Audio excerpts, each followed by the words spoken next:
I woke up in the Great Way Empire as a tenant farmer's son. In this world, noble families are strictly ranked into 9 grades. My dad spent his entire life plowing another man's fields until exhaustion finally killed him. My name is Seo Chan. The Bloodline Family Tree awakened inside me, but it did not grant me a single talent. Instead, I passed them to my kids. I spent them one by one. My eldest reached the innate realm before turning 20. Simple farmers do not produce kids like that.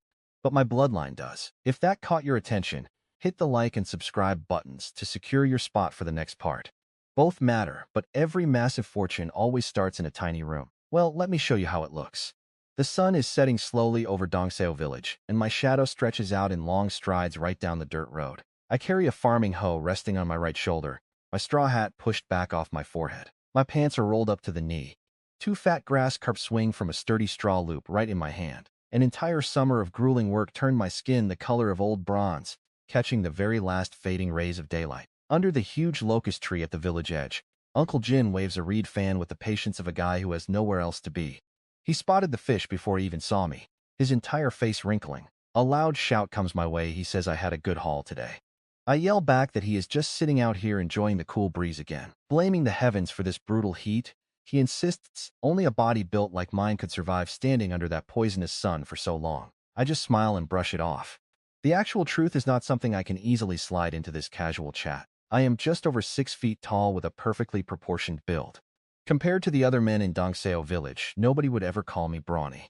Honestly, quite a few of them secretly think I look a little scrawny. But the one thing none of them can ever explain is how I have not been sick a single time. Not as a little kid, and not as a grown man. The village decided years ago that the heavens simply favor me, and I never bothered correcting them. The real answer is that I came here from somewhere else, and I definitely did not arrive empty-handed. I was born into a totally ordinary commoner family. My dad, Seo Bong, spent his whole life working as a farmhand for the Seo estate on the other side of town. My mother passed away when I was 3 way before I was old enough to truly understand what was missing from our home. My dad worked himself into an early grave when I was 15. But I already had a grown man's mind hiding behind a young boy's face. I learned everything way faster than I was supposed to. And the one thing I completely mastered was farming. So when he died, the estate actually doubled my daily wage just to keep me around. I quit anyway. I spent nearly every coin I had buying an acre and a half of rice fields. The whole village called me short-sighted. And going by their math, they were absolutely right. The Ku estate is famous for 10 miles in every single direction. Landing a farming job over there is no easy feat. I only got my spot because my dad broke his back to earn it first. Yet I just walked away and let some other guy take my place. But the math just never made any sense to me, not if I spent the rest of my life growing rice for another man. After 15 years of silent, grinding work, it was finally time to start a family of my own. And what actually made that possible was the bloodline family tree I brought into this life. I was born with it. Just a single blank page, holding one solitary name, and that name was mine. To get registered in it, a person just has to place one single drop of blood onto the page, and their lineage writes itself. I did not figure that out until I was 6, and purely by total accident. What that page told me back then was not exactly encouraging. It labeled me the first generation of the Seo family. I had an incomplete 5-element spiritual root and absolutely zero talent for immortal cultivation. Talent, non-existent. Bloodline, nothing. Just a young guy with absolutely nothing to his name. Then the family tree started generating talents all on its own. 3 of them, to be exact, and I spent every single one on myself. Dragon essence and tiger strength keep my blood and breath flowing without end. I wake up full of energy. I never get sick, and I do not get injured like other men do. Daily divination lets me read my own fortune once a day. Though honestly, it returns neutral results on most mornings. That has just as much to do with my personal habits as the talent itself. A guy who never goes looking for trouble usually does not find much of it. Heaven's reward for diligence is the quietest and best talent of them all. With it, hard work is never ever wasted on me. If I stick to a task, I will definitely reap the benefits. On any given day, the blessing feels pretty ordinary. But here is the catch: I have been stacking those ordinary days on top of each other. Through winters and summers for years now. That pile towers way above any normal man. That is exactly why I am the best farmer in this entire village. Half the commoners here actually come to me for advice. The land is a farmer's whole life. Building a solid reputation by helping them out is worth far more than whatever those little tips cost me. I dabble in carpentry, grow fruit trees, and plant medicinal herbs. I am even decent enough with a bow to avoid embarrassing myself. Thanks to my own sweat and blood, I got married at 20. Her name is Baek Jeong. She is the eldest daughter of another ordinary commoner family. and 3 years younger than me. She has a gentle, beautiful face and works harder than anyone ever asked her to. Everyone in town agrees we make a pretty perfect match. Shortly after the wedding, I bought an extra acre and a half. But this time I chose land deep in the mountain forest. I planted the entire plot with green jade pear trees. The whole village told me this variety was way too sensitive. They said ordinary people couldn't grow it, that I was completely wasting my time. I just smiled and planted it anyway. 6 years. 2 boys. A third baby on the way. Due in about 2 months. I told Uncle Jin I couldn't stick around to chat right now. I just really needed to get home and see my wife. He waved goodbye as he walked away. He told me to make sure I invite him over for wine when the baby turns 1 month old. I told him not to forget to bring a decent gift. He laughed out loud at that. Said I refused to take even the tiniest loss, not even from him. Our house has grayish-white walls under dark cyan roof tiles, surrounding a nice square courtyard. Tucked in northeast corner is a tall pear tree, its branches sagging heavy with fruit. As soon as I walked up to the front entrance, I spotted them. 2 tiny rear ends sticking straight up into the air. The boys were lying flat against the base of the wall, staring at something with absolute focus. They heard my footsteps and whipped their heads around. The second they saw me, their faces completely lit up. They ran over, screaming at the top of their lungs that Dad was home. Then the youngest spotted what I was carrying. He immediately announced he wanted to eat that giant grass carp. I told him he totally could, but on one condition. The very first bowl of fish soup had to go to their mom. My oldest nodded with dead serious focus. He explained that Mom was carrying a little brother in her belly, which was exhausting. So obviously it made perfect sense for her to eat first. I patted his shoulder and told him what a genuinely good kid he was. The youngest instantly tilted his head up, waiting eagerly. He stood there trembling with anticipation, until I finally looked down and told him he was a good boy too. He just turned 5 and we call him Dooley. The youngest is Seo Chan. He is 3 and he goes by Wani. I finally asked what they were doing, lying flat on the dirt like that. Dooley pointed at the wall, explaining how a huge line of tiny ants was crawling in perfect order. I told him the ants were moving house. That meant we were definitely getting rain tonight. He instantly demanded to know what moving house meant for an ant, and how I could possibly figure that out so easily. He grabbed the hem of my shirt with his tiny fist. There was absolutely zero sign. His endless questions were going to stop anytime soon. So I asked if he still wanted that fish soup for dinner. I casually mentioned that blocking his dad at the door really wasn't the fastest way to get it. Absolute panic hit them, like the sky was falling. They scrambled out of my way. Then both of them started shoving my back, pushing me straight toward the kitchen. Big Jong walked out.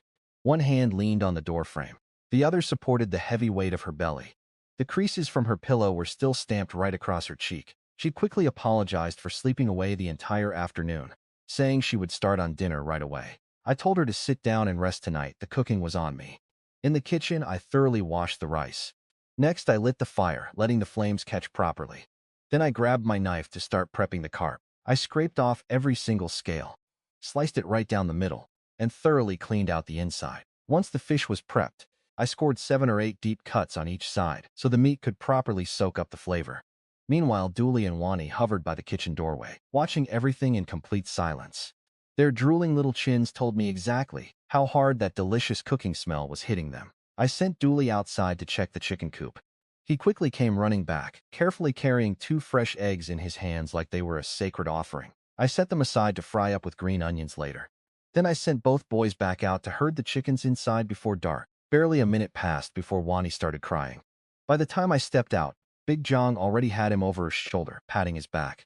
Dooley stood ready to give me the full incident report. The rooster had smacked Wani hard with its wing, knocked him straight to the dirt, hence the waterworks. I squatted down right there and told Wani that a true man never cries. I promised him his dad would take care of revenge in just a few days. He sniffled twice and amazingly stopped crying. Then he demanded to know if I was actually a man of my word. I asked him when his dad had ever made a promise he didn't keep. We locked our pinkies together in a solemn pledge. He didn't say another word about that rooster for the rest of the night. About an hour later, the 5 of us gathered around the square dining table. The house was completely buzzing with noise and chaos, exactly the way I love it. Both boys remembered what I told them. That first bowl of soup went straight to their mom. You could see she was pretty moved by it. Night finally settled in. Heavy rain started coming down, drumming violently against the roof's tiles. Sitting there in the dark, she quietly mentioned that our 3rd child was arriving soon. She thought I should build another bunk for the kid's bed. I told her there was really no rush. The new baby could just sleep in a small cradle at first anyway. Then I brought up what had been on my mind. I wanted to expand the house, add at least 3 more rooms over the next couple of years. The courtyard was already pretty cramped. Once the family grew even bigger, the kids wouldn't have any real space to run around. She said she completely trusted my judgment on that. She thought for a second, then asked if we ought to rent a few extra fields. After all, we'd have another mouth to feed, and the boys ate more every single month. I told her it was a really smart thought, but renting farmland was completely off the table. Those green jade pear trees up in the mountain forest finally started bearing fruit last year. And this year's harvest? It was going to be massive. She dropped the issue right there. It wasn't blind obedience, just basic logic. The Seo family's livelihood had noticeably improved every single year since we got married. She knew exactly who made that happen. Plus, she knew just how deeply I valued her. She'd said it more than once, she definitely didn't marry the wrong guy. Half a month passes, the entire valley turns golden. The rice fields sway like ocean waves in the wind. Every family in Donggu village has been out harvesting since the crack of dawn. But this morning, I ran my daily divination ritual before touching a single tool. For the very first time, the hexagram actually revealed something. Dead center. Today in the fields, I expect Uncle Jin to drop 2 massive pieces of news, an inner strength manual and some newly ownerless rice paddies. I ran hexagrams for days straight, finally catching a lead. An inner strength manual. It is seriously time to start bringing martial arts into this house. I just need to decide which of my kids will actually walk that brutal path. Not a simple choice at all. It basically dictates the entire second generation's potential. Out in the dirt, Jinogo stares at my paddy with pure envy. The kid does not even try to hide it. He says our family grew the best crops in the village again. Every single grain looks heavy and perfectly ripe. My 1.5 acres yielded what takes him 2.5 to grow. He practically begs me to hand over some secret farming recipe. Uncle Jin walks up mid-sentence and scolds his son for talking nonsense. He points out that if I actually had a secret trick, I sure would not just give it away. I tell them both there is absolutely no recipe, we just rely on whatever heaven provides. Since the heavens reward hard work, that is honestly closer to the truth than either of them will ever realize. Jinogo is Uncle Jin's second son, roughly a year younger than me. His skin is tan dark and he has respected me since childhood. Our family rice paddies sit right next to each other. Uncle Jin chuckles, saying everyone in Donggu village knows I am a master farmer. That is exactly why the Seo estate fought so fiercely to keep me. He adds that quitting as a long-term estate worker to forge my own path was a smart move. My life visibly improves with every passing year. I tell him my setup still cannot compare to his, and that is not just cheap flattery. Uncle Jin has 2 sons and 2 daughters working 20 acres. Add in 3 acres of dry farmland and 5 acres of mountain forest, they are considered incredibly wealthy by this village's standards. His eldest son made it big thanks to raw martial talent.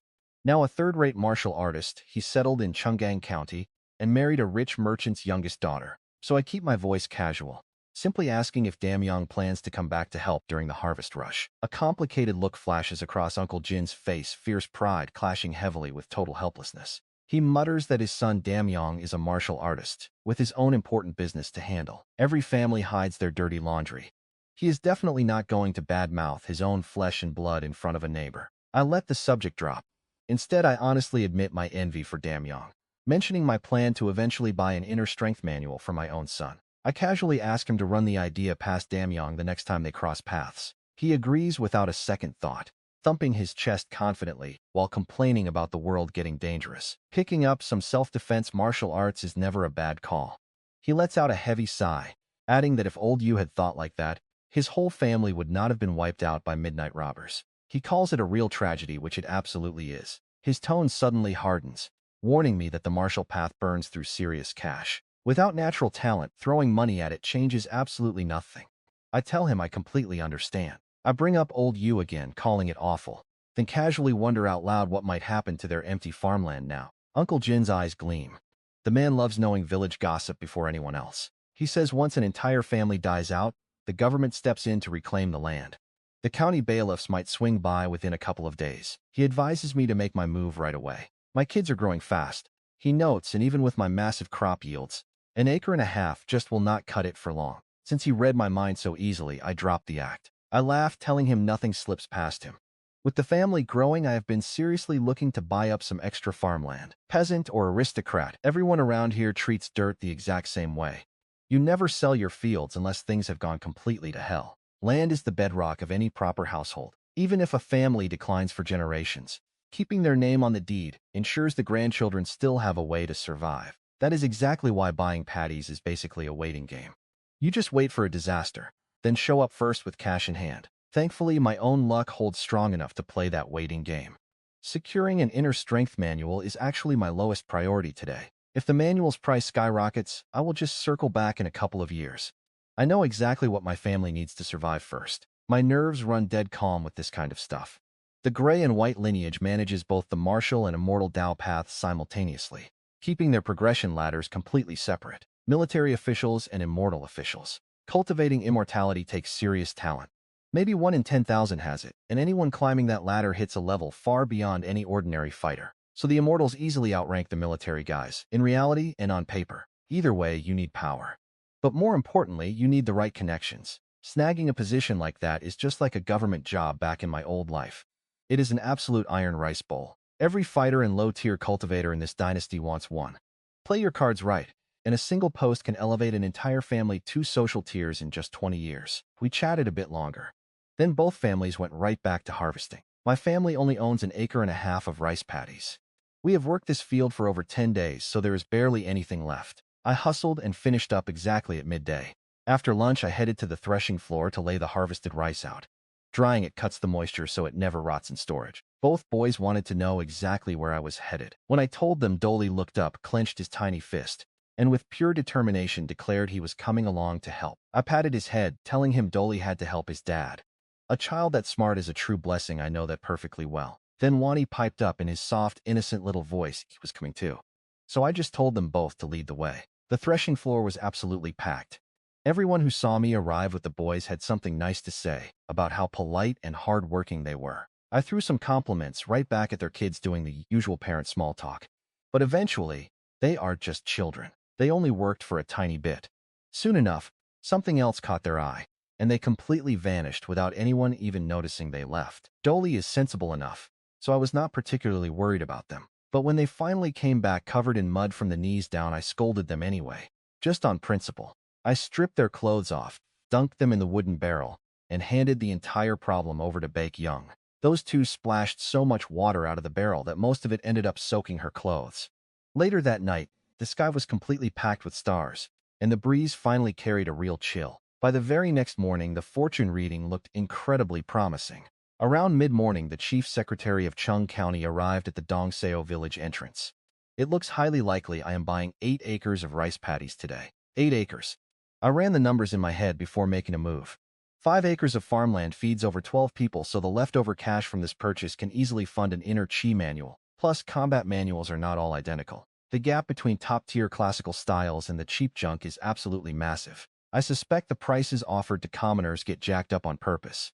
Just like how rare books were kept completely out of reach for poor scholars back in my old world. The major families completely monopolize martial arts. That leaves regular folks with zero choice. They must visit those martial halls and pay dearly for the privilege. Making genuine progress on that path takes over 10 years just to get through all its stages. Medicinal foods and chi supplements must never stop. It feels like a dull knife carving off a piece of your flesh every single month. I have zero interest in letting anyone hold me by the throat like that. We can afford the full cost now, so I plan to buy something genuinely good and build my foundation the right way. As for an innate talent manual, we can save that talk for the day someone is actually born here with real natural talent. The chief secretary coming down here to handle this personally is highly unusual. That means someone with serious influence is trying to send a message. So I went to wait right by the village entrance. Dongseo village is swamped with hundreds of small chores following the rice harvest. Meanwhile, the rich families took one look at this brutal heat and simply stayed indoors. The road was dead silent when 2 guards in black approached alongside a scholar in green robes. I stepped up to meet them, verified who they were first, and frankly stated my intention to buy older, pre-owned rice fields. The chief secretary asked if I seriously meant all 8 acres, looking genuinely shocked. His name was Yang Ju. He looked me up and down, taking in my rough linen clothes and basic jacket, immediately writing me off as a nobody. Then he firmly warned me not to mess with a seated official like him, because I would absolutely never survive the fallout. He was clearly in a terrible mood, and his tone practically screamed it. I quickly assured him I would never dare. He thought for a second, named a totally fair price, and I paid the entire amount right on the spot. If I was dealing with the previous chief secretary, this exact same land would have cost me over 120 ounces of silver per acre. I would have turned and walked away instantly. My money does not just fall from the sky, you know. Every single coin must be spent where it matters most. This 8th-month heat was absolutely brutal, a total punishment. Yang Ju wiped his sweaty forehead and glanced at me without much interest. But his mood definitely lifted. He had just finished half the assistant judge's orders before even properly stepping foot into the village. He knows perfectly well that assistant judge is only pressuring him because he is still new. Power crushes the little guy. If he fails today, they will just squeeze him even harder when he gets back. He asked my name. I told him. He ordered his guards to verify it right away. The tall guard flipped open the official farmland ledger, while the round-faced one checked the census records. The round-faced guard confirmed my background, a man from Dongsu village. 26 this year, with 1 wife and 2 sons. The tall guard then reported my assets: 1.5 acres of rice fields, plus equal mountain forest. Yang Ju hummed with satisfaction. He noted that as a local, I held the absolute right of preemption. He took the silver notes, drafted the registration document himself, then had me sign and leave a thumbprint. Handing over the certificate himself, he stated firmly that from this exact moment, those 8 acres of family rice fields belonged entirely to me. I tucked it safely inside my shirt. Halfway out the door, he suddenly called out to me. He called our meeting at the village entrance a stroke of fate. And since I was a Dongsu local, I surely knew where the fields were. The man needed a guide. You do not just ignore government officials, so I nodded, offering to personally show him around the fields. Thanks to my help, Yang Ju finished the assistant magistrate's entire assignment in just half a day. The remaining property, 5 acres of premium rice and equal woodland. I will find buyers for them before dusk. He announced the tour was done. My escort duties were officially over, so I gladly accepted and headed straight back home. I told Baekjong everything. She froze mid-task. 8 acres all at once? She thought I was only planning to buy 3, maybe 5 at most. Using my most mysterious tone, I called it pure fate. Then I revealed the deed. She snatched it, scanning every word. Her whole expression shifted. With this, she whispered, we would not worry about grain for a long time. Plus, we could trade the surplus for silver. Hide it in our usual spot, I told her. Within 2 days, we needed to hire some farmhands. 8 full acres would keep this household incredibly busy for a very long time. Later that afternoon, I carefully checked the dryness of the rice crops. That would dictate exactly when we could start threshing. Without proper machinery, there is absolutely no clever shortcut to get it done. So we did it just like every other household here. Afterward, I hiked up to inspect my private mountain forest. Those green jade pears were set to drop in just over a month, and without a doubt they mattered far more than any other property I owned. From the start, I fenced those fields with thorny vines. They grow aggressively, and their thorns shred skin, leaving behind a nasty, lingering, numbing sensation. They spent years creeping up the bamboo poles. Now that vine formed an impenetrable wall 4 to 5 meters high, a foot thick, with just one single entrance. I even rigged a few crude traps inside. Every evening after my final patrol, I locked the gate and set the triggers. By nightfall, the forest goes so incredibly dark you cannot see your own hands. Any thief stupid enough to climb that wall or force the door open would be in for an absolutely miserable night. Then, a few days later, once our rice was processed and safely stored indoors, I immediately began hunting for farmhands. I needed labor for the 8 acres I had just purchased. The rice already standing in those fields was legally mine, minus the standard taxes. Right at dusk, Jin Yugo came sprinting up the hill, breathless, shouting that my wife was going into labor. I said absolutely nothing. I just sprinted off. He barely choked out that he needed to catch his breath first. Seeing my distance, he gave up on resting and chased after me, arms flailing wildly like a struggling dog. I heard Baekjong clearly before even hitting the entrance. Shuyan was inside helping out. She stepped out the exact second I arrived and blocked my path. Calling me cousin, she said the midwife was already inside. I was absolutely not allowed in. A man present during childbirth was terrible luck. Instead, she ordered me to boil as many kettles of water as humanly possible. Meanwhile, all I actually cared about was seeing my wife. But this was no time for an argument. I rushed straight to the kitchen, sparked the firewood, and got the water boiling. This was not Baekjong's first rodeo. Still, I could not shake off the nervous, restless dread. Jin Yugo finally stumbled in. Without asking, he poured himself a bowl of water and chugged the whole thing. Sees my totally wrecked expression, he told me to breathe. My wife was incredibly tough, and everything would go perfectly smooth. Then he handed me a small porcelain vial. It held a chi and blood pill from his own home, just in case things went wrong. The guy was always thinking 10 steps ahead. I gladly accepted. My own herbs for boosting chi and blood could never compete with a premium pill like this. Gripping it firmly, I felt a wave of relief. Then I suddenly realized something. Where were my boys? He said they were over at his place, likely tearing the entire house apart alongside his own son right about now. I promised never to forget this huge favor. If he ever needed anything down the line, just ask. He paused, admitting that actually. There was one specific thing he needed to ask. He quickly stopped himself, though, saying my wife's delivery was far more important right now. I agreed. My mind, however, was already a million miles away. The world is massive, but nothing compares to the sheer terror of my wife giving birth right now. Inside, they scream for her to push. Xian tells her it is almost over. Then a massive scream rips right through the solid wall and straight through my soul, too. I stand frozen in the kitchen holding two kettles, hearing everything perfectly. Seo Yan pokes her head out the door and yells, "Is the hot water ready?" I was already bringing it. Handing her the kettles, I anxiously ask how things are going. "Very close," she says, then slams the door shut right in my face. Time does what it always does in moments like this, absolutely nothing. It just drags on so incredibly slowly. Finally, they announce the head is out. Immediately after, a brand new cry echoes out, not hers. We had a baby boy, and both are perfectly safe. The exhausted midwife finally steps out holding a basin of bloody water. She tells me to go inside and see them right away. I rush straight to the bed where Baekjong lies totally drained, barely keeping her eyes open. I gently hold her hand, telling her she did an amazing job today. She smiles and tells me it was not hard at all. Having kids for the Seo family is the exact duty she is here to fulfill. That response honestly made me feel so much worse instead of reassuring me. So I simply told her to rest and close her eyes. After that, Seo Yan gently places the tiny baby in my arms. I stand there in my bedroom making goofy noises, the kind I would be absolutely humiliated if anyone else heard. Later, my father-in-law's family arrives. The room suddenly fills with people curiously leaning over a tiny red face. Baekpo politely asks if I picked a name. I did. Seo Myung-han, so his presence would be bright and shining. But here at home, we will just call him Dando. I tipped the midwife generously before she left. Soon after, Jin Yugo's family headed out, followed by my wife's. Once little Dando was fully settled in, Jin Yugo brought my other two kids over. Dolly stares into the crib, bluntly stating that his little brother's skin is completely wrinkled like a tiny old man. I calmly told him he looked exactly the same way back then. Baekjong laughed softly from the bed.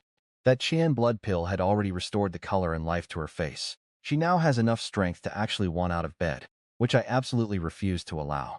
Meanwhile, a completely shocked Dolly starts touching his own cheek in utter disbelief. I turned and told Wani, his dad. Once he realized some chicken and chicken soup were coming up real soon. The boy suddenly became a completely different beast, grabbing my hand and dragging me right outside. I asked Dolly to look after his mom. He patted his chest with confidence and told me never to worry about her. With the field business settled, it was finally time to harvest the green jade pears. Baskets began flowing from the woods right into the house. Green jade pears literally rank at the absolute bottom of what you could call a spirit fruit. They fall short of being true fruits. For one reason, there isn't enough spiritual chi in this soil to finish their growth. Still, an acre and a half brings in enough silver to terrify most of this village. They sell for top prices over in Chunggang County town. Even in the main prefectural city, they are never considered cheap.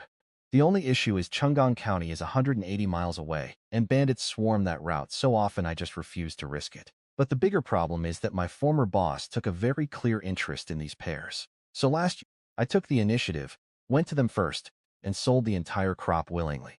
That totally robbed them of any excuse to come here and cause trouble. You never really fear a thief who steals. You fear the thief who actually thinks. Third Master showed up at my courtyard in person. He is a slightly plump guy in his 40s with a short growing beard. I respectfully told him this year's harvest was around 7,000 pounds. He noticed it beat last year's yield, so I explained production was basically maxed out unless we actually expanded the farming space. And as he well knows, that is never an easy thing to do with green jade pears. Nodding in agreement, he said we would stick to last year's price.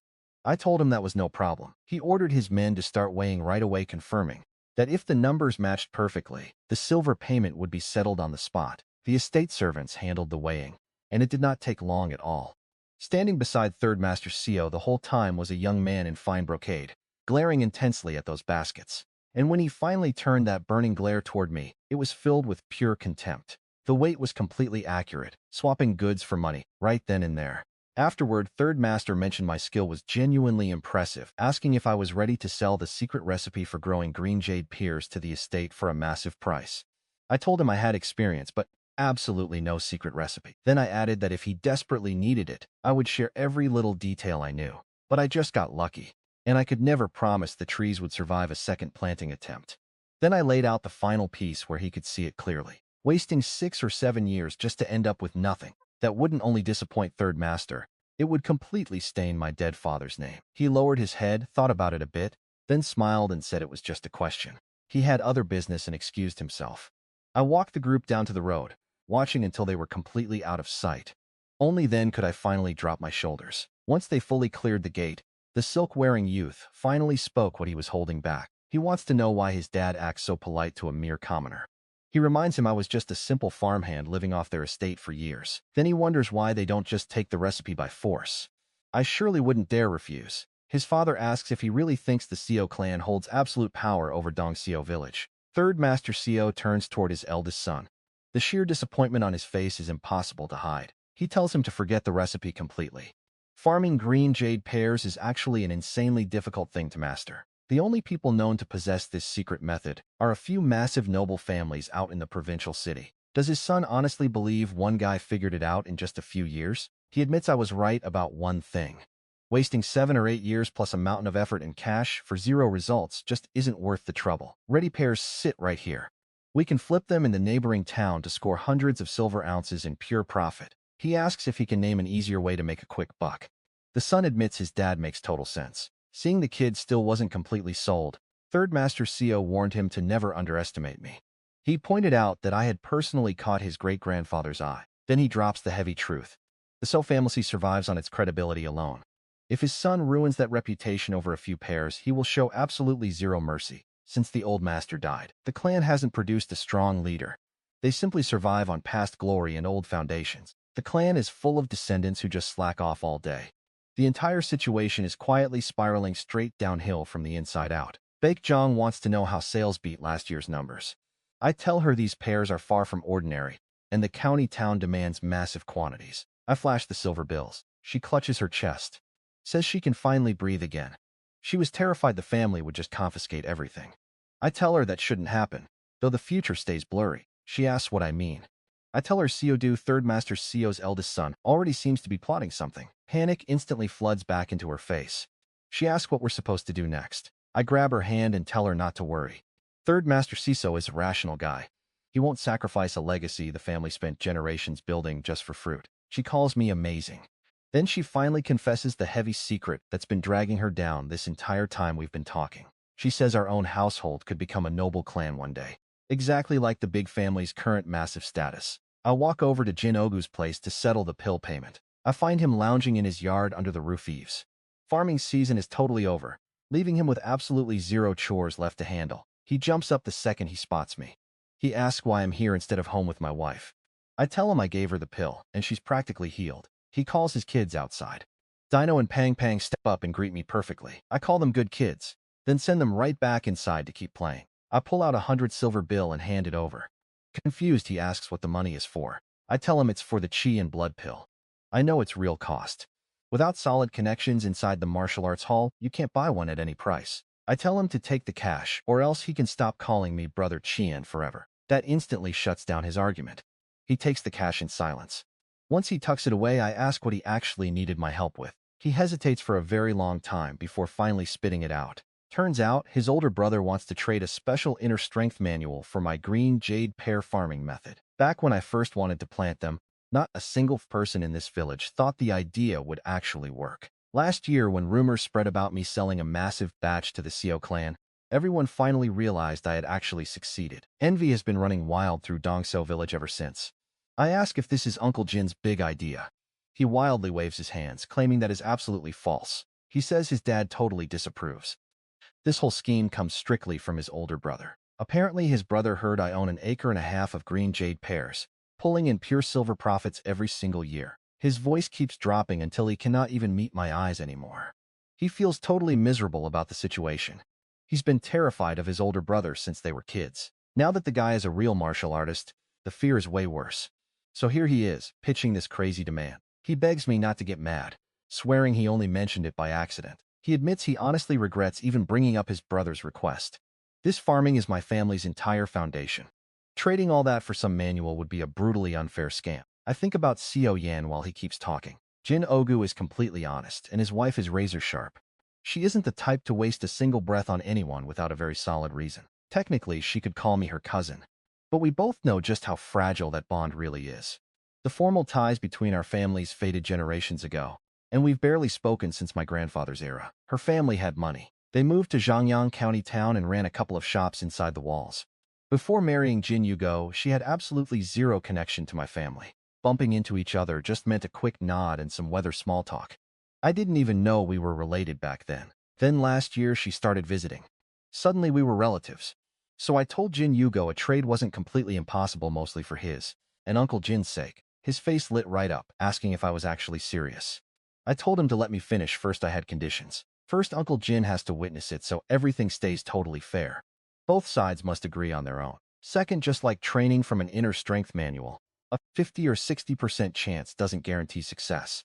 My farming method doesn't come with any promises either. If the plan fails later, nobody gets to come to my house and complain. Third, the manual has to be a top-tier martial art, plus 10 blood and energy pills. He nodded, completely understanding my terms, promising to visit the county town tomorrow. He quickly corrected himself. He'd go today. Once I left, he rushed straight to his dad's place. Shuyan stayed with the kids, and he took off. Meanwhile, at the Black Tiger Martial Arts Hall, someone told Jin Daming his younger brother was standing outside looking for him. He repeated it back like a question. This was literally the last thing he expected to hear. Stepping outside and seeing Jin Yugo standing there, he asked in pure shock what the hell he wanted. He never really respected his brother, and he honestly never bothered trying to hide it either. Jin Yugo explained that he had agreed to 3 conditions, listing them out in full detail. Jin Daming just stood there, trying to process it all. Then it clicked. I really was exactly how his father described me, a stubborn guy who absolutely refuses to take a loss no matter what, bringing his dad in as a witness. Like the Jin family would actually show up causing trouble if the trees died. He actually looked into green jade pears himself. He knew they were incredibly hard to grow, but succeeding meant creating wealth the family could live on for generations. He figured the same logic applied to the inner strength manual. This mere farmer wanted a top-tier guide above all else. How clueless. He knew that the better the manual was, the more raw talent you needed to even get anywhere. So he said fine, no problem. He happened to pick up a top-tier inner strength manual not too long ago, and he could hand it over to me. He told Jin Yugo to run back and tell me he'd take a leave in 7 days. He'd come home to close the deal. 7 days later, I sat in Uncle Jin's house with all my green jade pear knowledge written from memory. Daming sat right across from me. Uncle Jin said we had clearly both thought this through. He sounded like a guy completely unconvinced that either of us actually had. Smiling, I told him I wanted the manual, and Brother Daming wanted the planting method. A total win-win for both sides. Jin Daming told his dad to stop nagging. He had his own house and career now, and was perfectly capable of handling things and making his own choices. Uncle Jin frowned, telling us to just get it over with. He warned us to make sure we got what we wanted before anybody signed anything. The trade began. First, I opened the porcelain bottle and checked the scent. I poured out the energy and blood pills, carefully counting and inspecting every single one before returning them. Then I picked up the manual. The cover read Minor Dragon Elephant Technique. I told him it was a pretty impressive name, cracking it open and reading through with genuine fascination. Jin Daming watched me, finding the whole thing completely hilarious. I was just some simple farmer who'd never trained, with 0 martial arts experts around to help, actually planning to teach myself. Then he explained. The manual came from the Dragon Elephant sect, wiped out a few years back. Afterwards, all their techniques ended up scattered all over the world. He admitted his copy was handwritten, but he swore it was an authentic top-tier version. It even included the necessary sequel, the Innate Dragon Elephant formula. Sounding like he was doing me some huge favor, he warned that just owning a manual didn't make anyone an expert. Raw talent and resources would determine the rest. I thanked Brother Daming for the precious advice, telling him everything looked totally perfect.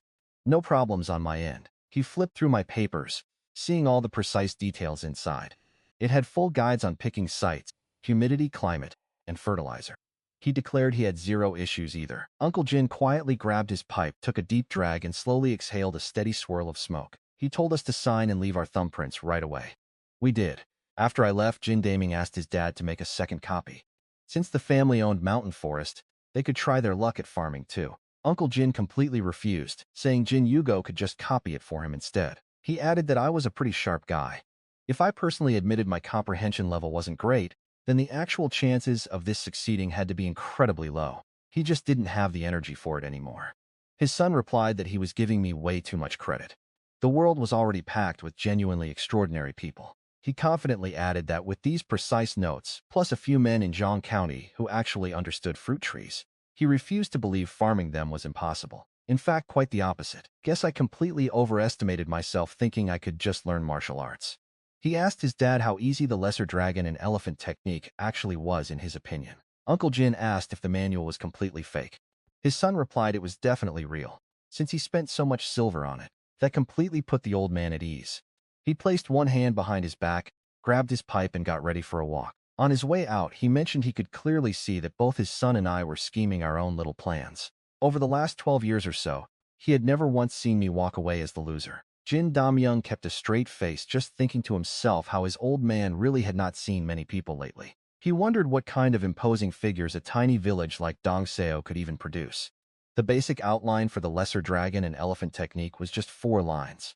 It mentions rising dragons and heavy elephant steps, about water and fire perfectly refining the true essence, and the body barriers connecting heaven and earth. My first time reading it, the whole thing felt vague and totally useless. Luckily, there were breathing instructions and 12 movement forms right below that which were incredibly practical. You inhale through your nose as the dragon rises to your head, then exhale through your mouth as the elephant sinks to your soles. The body furnace refines a true fire, while one breath of chi runs the minor cycle I can work with. The first form is the young dragon waking its spine. You stand with feet exactly shoulder-width apart, taking a deep breath while raising both arms high like dragon horns. Then you exhale slowly, dropping your elbows and pressing your palms downward. The second is the elephant trunk, wrapping water, while holding a horse stance.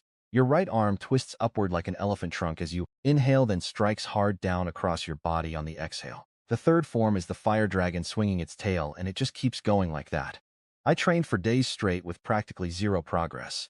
The only real change was my massive appetite. I already have dragon essence and tiger vitality, so from a purely physical standpoint and blood strength, I am absolutely not falling behind any standard martial artist. Yet there is something profound about this technique that I cannot quite put my finger on. Honestly, it might take years before I see any real results. It was finally time for Dano's full moon banquet. I woke up early to set up a huge round table in the yard ready to borrow another from the neighbors if needed. I also dragged out the little square tables and wooden stools I built for the kids. By evening, we were in the kitchen when a familiar voice echoed over the wall. My in-laws had finally arrived. Bakshang told me to go greet them. Since prep was done and only the actual cooking was left, I stepped out to welcome them. The 2 boys supposed to be watching their little brother in the main room heard the voices. They sprinted outside, cheering loudly for their grandparents. Bakebo called Doyle over to pick him up, declaring that he had definitely gained weight and was a big boy now. Wani immediately demanded the same treatment and got scooped right up. Meanwhile, my mother-in-law looked around for her daughter.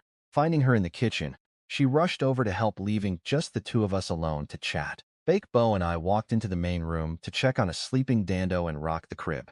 He mentioned how comfortable it looked, praising my woodworking skills. Then he asked about my future plans now that we had a 3rd kid. I told him that after the banquet I planned to expand the house first. Only then would I seriously focus on reading, writing, and martial arts. He said food and clothing, housing and transport always come first for regular folks like us. Since I was putting books and martial arts second, he felt totally at ease with my priorities. I told him honestly that I would always need his constant guidance. That made him incredibly happy, which was exactly why I said it in the first place. Before long, my brother-in-law Baek Hwa and sister-in-law Baek Bang arrived with her family. Uncle Jin, his wife, and Jin Yugo's family also showed up, all carrying amazing congratulatory gifts. The yard completely filled up, buzzing in the best way possible. 4 or 5 kids running around screaming, while the adults sat around chatting about nothing. Tonight, everyone's inside these walls was practically family. When the banquet finally started, I raised my cup. I thanked everyone for never looking down on us and for generously showing up to celebrate my son's milestone. I downed my drink first. Wiping my mouth, I told them everyone here was basically family or a close friend, so we could totally drop the stiff formal speeches. And I told them to properly enjoy themselves. I specifically told my brother-in-law not to hold back on drinking tonight. He laughed, swearing that since I said that, nobody was going home sober. The whole courtyard roared with laughter. Jin Ayu and my brother-in-law immediately marched towards me with their cups, intentions completely clear. Meanwhile, Uncle Jin and Bakebo formally raised their glasses, then wisely dodged the drinking challenge entirely. Across the courtyard, Seo Yan and Bakebong were checking in on Bakejong's recovery. The women eat and chat about the house, keeping it up until the moon hangs high. When Bikwa and Jin Yugo leave, they can barely stand. Without their wives propping them up, both guys would have passed out on the dirt in seconds. Bakejong cleans the kitchen. The 2 older boys had already played themselves to total exhaustion and crashed early. I step into the master bedroom and stand by the crib. With a flip of my wrist, a black book materializes right in my palm. This is the lineage book. Right now, it only holds 2 thin pages. I open the second one, grab a needle, prick Dando's fingertip, and let one blood drop fall. Suddenly, a line writes itself out of nowhere. Second generation of the Seo family, Seo Mong-hyun. Possesses an incomplete 5-element spiritual root. 0 cultivation potential. No innate talent, no special bloodline. The exact same stats showed up for Dolly and Wani. I'm really not bummed. It's super rare for commoners to have any cultivation potential. Being born with a unique talent or a special bloodline is a 1 in 10,000 chance. I've just lost that genetic lottery 3 times in a row, exactly as the odds predicted. The needle prick makes Dando wail so loud that his mother comes running in. The lineage book instantly vanishes back into my body just before the door opens. She asks what happened. I tell her he's probably just hungry. While she feeds him, I finish cleaning the kitchen. Much later, with the chores finally done, we crawl into bed and she rests her head against my arm. She whispers that every family brought gifts today. Most of them handed over 20 or 30 copper coins. But Jin Yugo's family gave a full ounce of silver, and she doesn't get why a whole ounce. That actually catches me off guard too. But it makes sense, so I tell her not to stress. I explain my deal with Jin Damyoung. I traded my green jade husband's diary for a top-tier internal energy manual, along with some blood and Tianchi pills. The Jin Og family almost certainly copied that diary too, and now they feel pretty awkward about it. She suddenly pulls away and bolts upright. She demands to know if I've completely lost my mind family's past techniques like that down as treasured heirlooms. So how could I just sell it? An internal energy manual isn't worth that much, she argues, because actually being able to practice it is another story entirely. I reach out, tap the tip of her nose, and ask if she's ever seen her husband take a bad deal. Then I break it down. Cultivation diaries are great, but the owner changes everything. The harder you try to hide something like that, the more desperate people get to uncover it. One day, that diary could put our family in danger. I remind her of my recent warning about the Ko farm. Now that Uncle Jin's family is standing on the front lines, nobody will dare move against us for a while.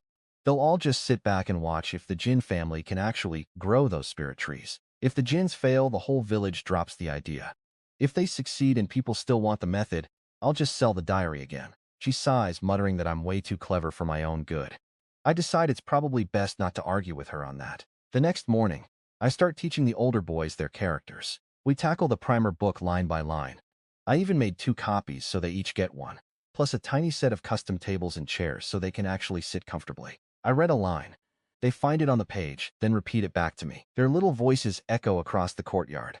Startled, the chickens waddle straight out of their coop and start pecking around the dirt for food. Above the kitchen, a thin thread of blue smoke rises. After breakfast, Baekjong takes the baby.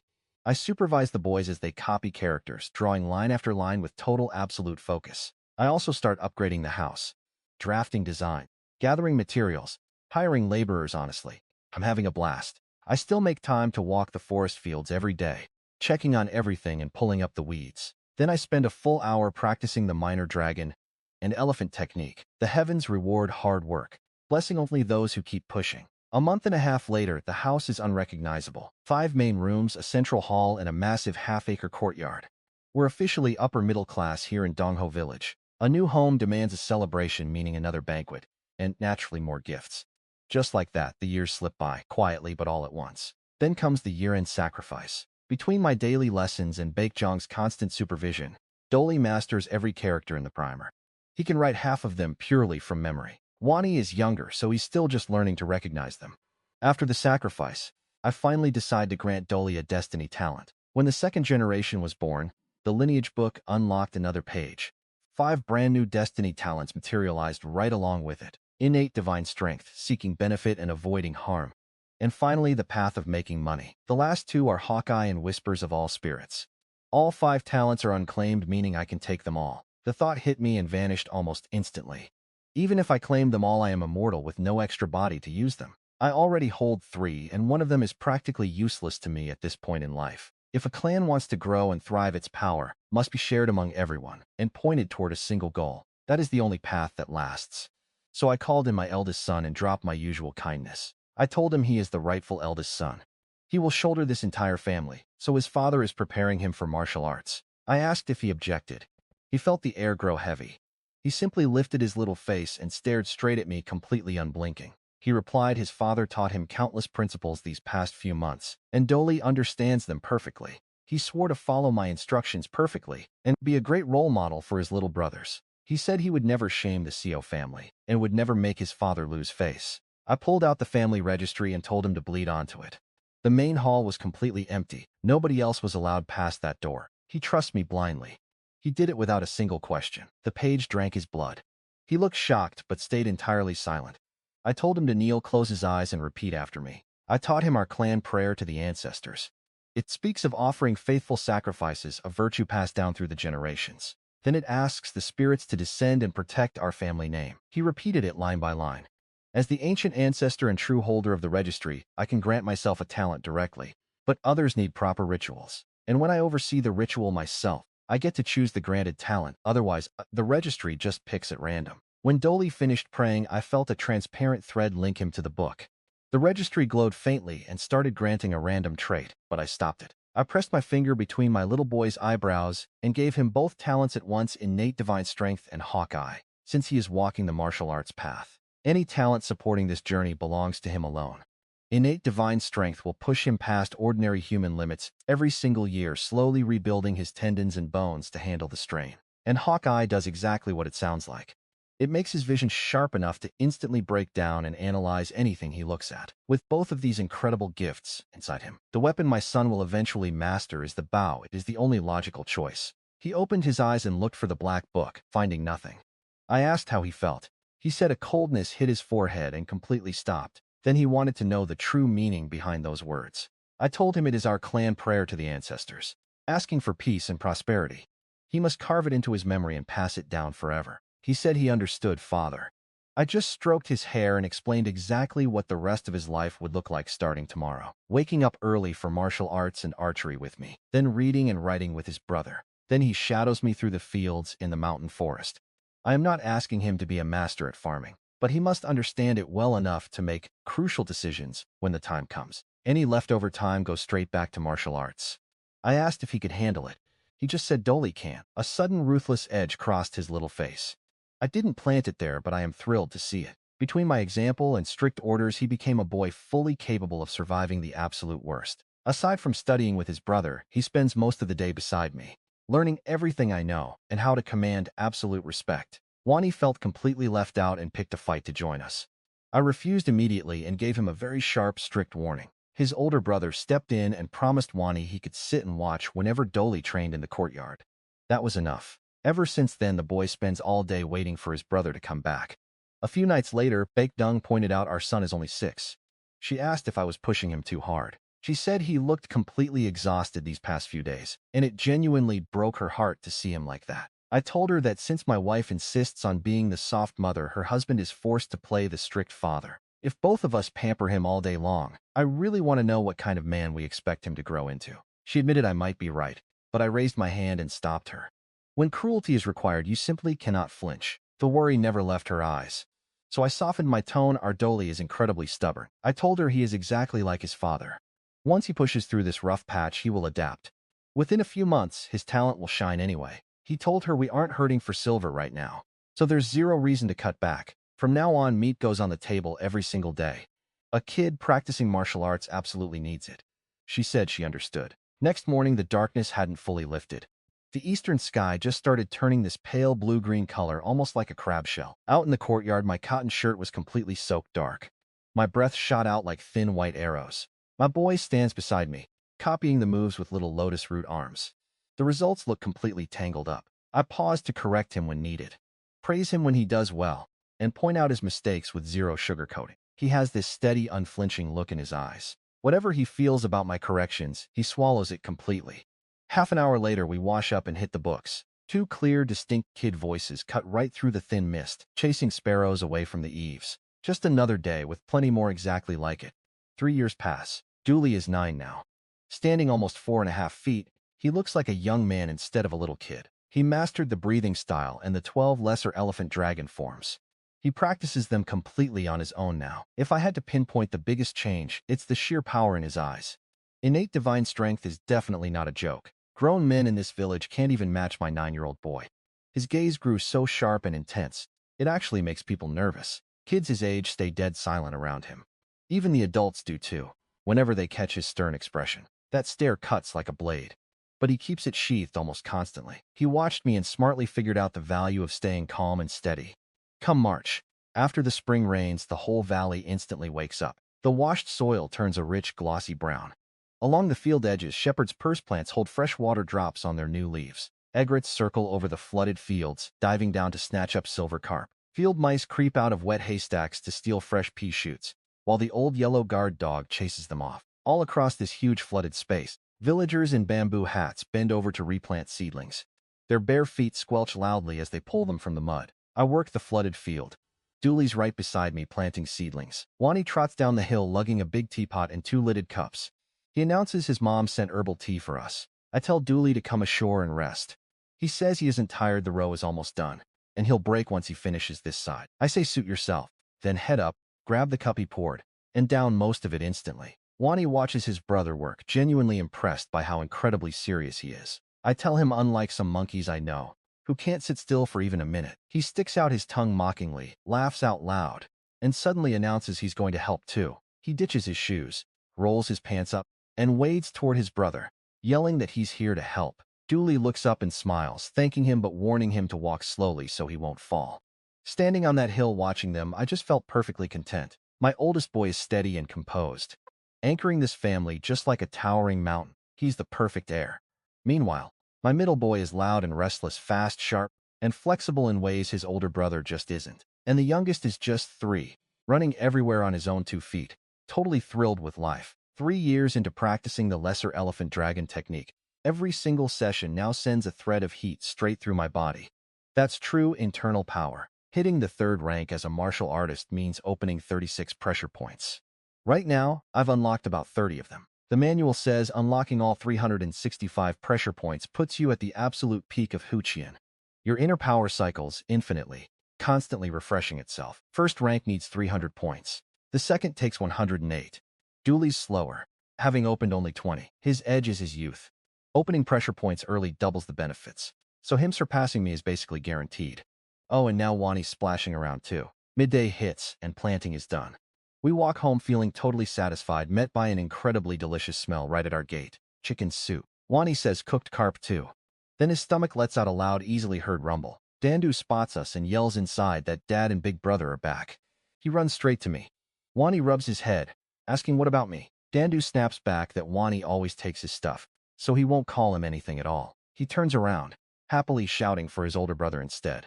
Wani shakes his head, dragging the kid inside. He tickles him mercilessly until the boy begs him to stop, then sends all 3 to wash up. In the kitchen, Baekjong tells me to eat. Her final dish is almost fully ready. I told her I could smell the food from a mile away. Marrying her was honestly the luckiest thing that ever happened to me. She said she had important news. Then she grabbed my hand, pressing it right against her stomach. I froze, turned to her, blinking in absolute disbelief. Another baby, I finally mumbled out loud. Childbirth is a genuinely brutal experience. Honestly, I never planned on having any more kids. She just shot me a heavy, accusing glare, making it perfectly clear exactly whose fault this whole situation was. She said what's done is done and cannot be undone. Then she asked, completely serious, did her husband really not want this baby? I told her of course I wanted him. If he was coming to the Seo family, then this was just absolute destiny. Even if we have 7 or 8 more, this household can still feed them all easily. And I am not just bragging here. Over the past 2 years alone, I bought 3 more acres of farmland, plus 6.5 acres of mountain forest. The farmland is dry fields, not rice paddies, costing over 60 silver ounces an acre. The mountain forests are cheaper, maybe 40 or 50 ounces, though you have to chop trees and clear it yourself before planting a single fruit seedling. Our current yield lasts all year. We harvest strawberries and loquats in the spring, watermelon, lychee, and peaches in the summer, persimmons and pomelo in autumn, sugarcane in winter, and jujube crops in winter. Fruit trees take about 2 years to yield well, but under my special care, watermelon, strawberries, and sugarcane produce massively every single season. Fruit alone brings in hundreds of silver ounces yearly, mostly because my crops grow so much better than whatever the other families are planting. People in this village and the neighboring ones buy from the Seo family first. Everyone else comes second. Right now, we own 10 acres of rice paddies, 3 of farmland, plus 6.5 acres of mountain forest. We are a wealthy, comfortable family now, eating and dressing well. A few days later, over at Jinwoo's house, His wife returns from checking their mountain forest. She finds him lounging carelessly in a chair, without a worry in the world. She instantly hits her boiling point. Grabbing the broom from behind the door, she charges straight at him. He bolts from the chair, sprinting away with a light, flexible grace that proves he has done this many times before. He demanded to know what she was doing. He told her to use her words instead of sharp objects. From a safe distance, he yelled that it wasn't because he couldn't hit her back. A good man just never raises his hand to fight a woman. That was when she truly exploded. She told him flat out if he was actually capable like me, she would happily step back and let him run this house. Then she added, "It is truly a shame." She was blind enough to fall for a useless guy. He cannot fight, knows zero manners, and is utterly hopeless at farming. She asked what he actually does, besides sitting around and draining all their cash. Their son and daughter came home from school to find this ongoing chaos. Completely used to it, they walked straight to my house. In our courtyard, Dooley paused his work, glancing up at them. Wani came out, took one look and started laughing mockingly. He asked if Uncle Hugo and Auntie were putting on their usual show again. Dan Yu sighed. He said his dad really cannot compare himself to Uncle Cheon. He spends his entire life getting chased around by their mom waving a broom. Wani asked if it was her usual complaint about him being lazy. Pang Pang gasped, calling Wani incredibly smart for guessing it right away. She added that their mom always compares their dad to Uncle Cheon. Wani replied that his father is the most capable man in Dongso village, and Uncle Hugo's lazy attitude could never compare. That is the kind of stuff he constantly repeats about me. I always try not to encourage it. He then asked Dan Yu to explain the problem, saying he might have some ideas. So Dan Yu retold the entire argument. Wani thought for a second. He mentioned hearing his dad say once that green jade pears are never easy to grow. Auntie aimed too high with a gambler's mentality. She was inevitably going to lose everything because of it. He said 3 years of the Jin family's money had been wasted on those trees. Now it is painfully obvious they are about to lose everything. So her mood became violently unpredictable. That is where the husband and wife issues come from. His advice is to convince her to abandon those pears entirely. Dan Yu asked what they should plant instead. Wani said to copy the Seo family, growing watermelons and regular fruit. That way the family never worries about their own supplies, easily selling the surplus crops for cash. Dan Yu said he did not know if that would work given his dad's limited skills. He stopped right there, not even wanting to finish his sentence. His father is useless at everything he tries, only invincible at the dinner table. That is why even his uncle looks down on him with contempt. Wani said his dad always claims everyone has their own talents. A person should be guided and used based on their unique strengths. He added that his dad once told a story about a man exactly like Uncle Hugo, an incredibly average guy who decided to get into the trading business. He amassed a massive fortune, becoming a famous wealthy merchant in the southern province. Even the officials there treated him with total respect. Dan Yu asks for the name of the story. Wani tells him straight, it is called The Amazing Life of Jin Yugu. A brief silence fills the room. Everyone just tries to figure out if they are allowed to laugh. Then Wani pitches his real proposal with absolute seriousness, and it is definitely no childish game. He points out that out of everyone in Donggu village, the man closest to his father is Uncle Yugu. So Uncle Yugu should just drop the green jade pears and team up with his dad instead. The Jin family handles hiring and farming while his dad provides guidance. Then both families sell their crops together in one batch. His father isn't wired for business, so Uncle Yugu takes over all the sales. As for profits, he suggests a 7-3 split favoring the Seo family. Dooley has been listening quietly. He speaks up why divide it 7-3. Dan Yu wonders the exact same thing. He adds that since brother Cheon and his dad are close, why not split it evenly or base it on actual contributions? He has spent a few years in school by now. He isn't some naive kid you can easily brush off anymore. Wani explains everything slowly, totally unbothered. First, if Uncle Yugu wants premium fruits and vegetables without his father, he still needs to hire a farming expert, and that costs real money. And if he simply plants seeds hoping for the best, he can look around Donggu village and try to name one single family who profited that way. Just breaking even would be considered an incredible year. Even though his dad and Uncle Oju are incredibly close, even blood brothers keep their ledgers perfectly clear. Plus, Dan Yu's eldest uncle wouldn't support the family for free either. His father is a renowned farmer for miles around. Hiring him is never cheap. Passing advice is one thing, but regular guidance is entirely different. Besides, his dad is always a busy man. Second, both families will sell their crops under one brand. This stands no matter how good the Jin family harvest turns out. The Seo family produce already holds a solid reputation. We don't just sell to Donggu village, the neighboring towns buy from us too. He says his dad taught him a special term for this. It is called brand impact. He explains this using the legacy apothecaries and jewelry shops in town. He asks if Dan Yu's parents don't specifically target those exact stores first. More customers means a much better profit margin. If the Jin family sells alone, Dan Yu can guess for himself what they will actually walk away with. Then he offers him the alternative. The two families could just sell separately. Each household keeps whatever their land produces entirely to themselves. The Jin family could totally still trade using his dad's name on a 3-7 or even 2-8 split. Dooley's eyes sparkle with excitement. He has seen exactly what his brother built. This helps Uncle Oju's family tremendously, while opening up a brand new income stream for our own household. Uncle Oju's family has way more connections than we do. And with my guidance, the crop quality won't be half bad either. Once the production volume scales up, that annual profit will be huge. I am standing right at the main hall entrance, quietly listening to all this. Honestly, his words amaze me. I only gave the kid a few quick pointers. A 7-year-old grasping this and building such a structure alone? That isn't guidance, that is raw talent. A pure instinct for making money. I guess that comes down to his own brilliance, nobody else's. I smile to myself and just leave it at that. Bang Bang stands up, eyes shining with pure awe. She tells Wani he's brilliant and announces she's heading straight home to pitch this to her parents. Dan Yu follows her out immediately. I call for Wani. Both boys spin around, saying Dad in perfect unison. Then Wani walks over and asks what's up. I tell him that idea was brilliantly planned. Then I ask how he came up with it. He asks if I think it's good too. The second I confirm it, he totally fails to hide a massive grin, claiming he was just brainstorming randomly. So I ask him the real important question. What does he actually want for himself? Does he like business, prefer his brother's martial arts path, or want to learn farming with me?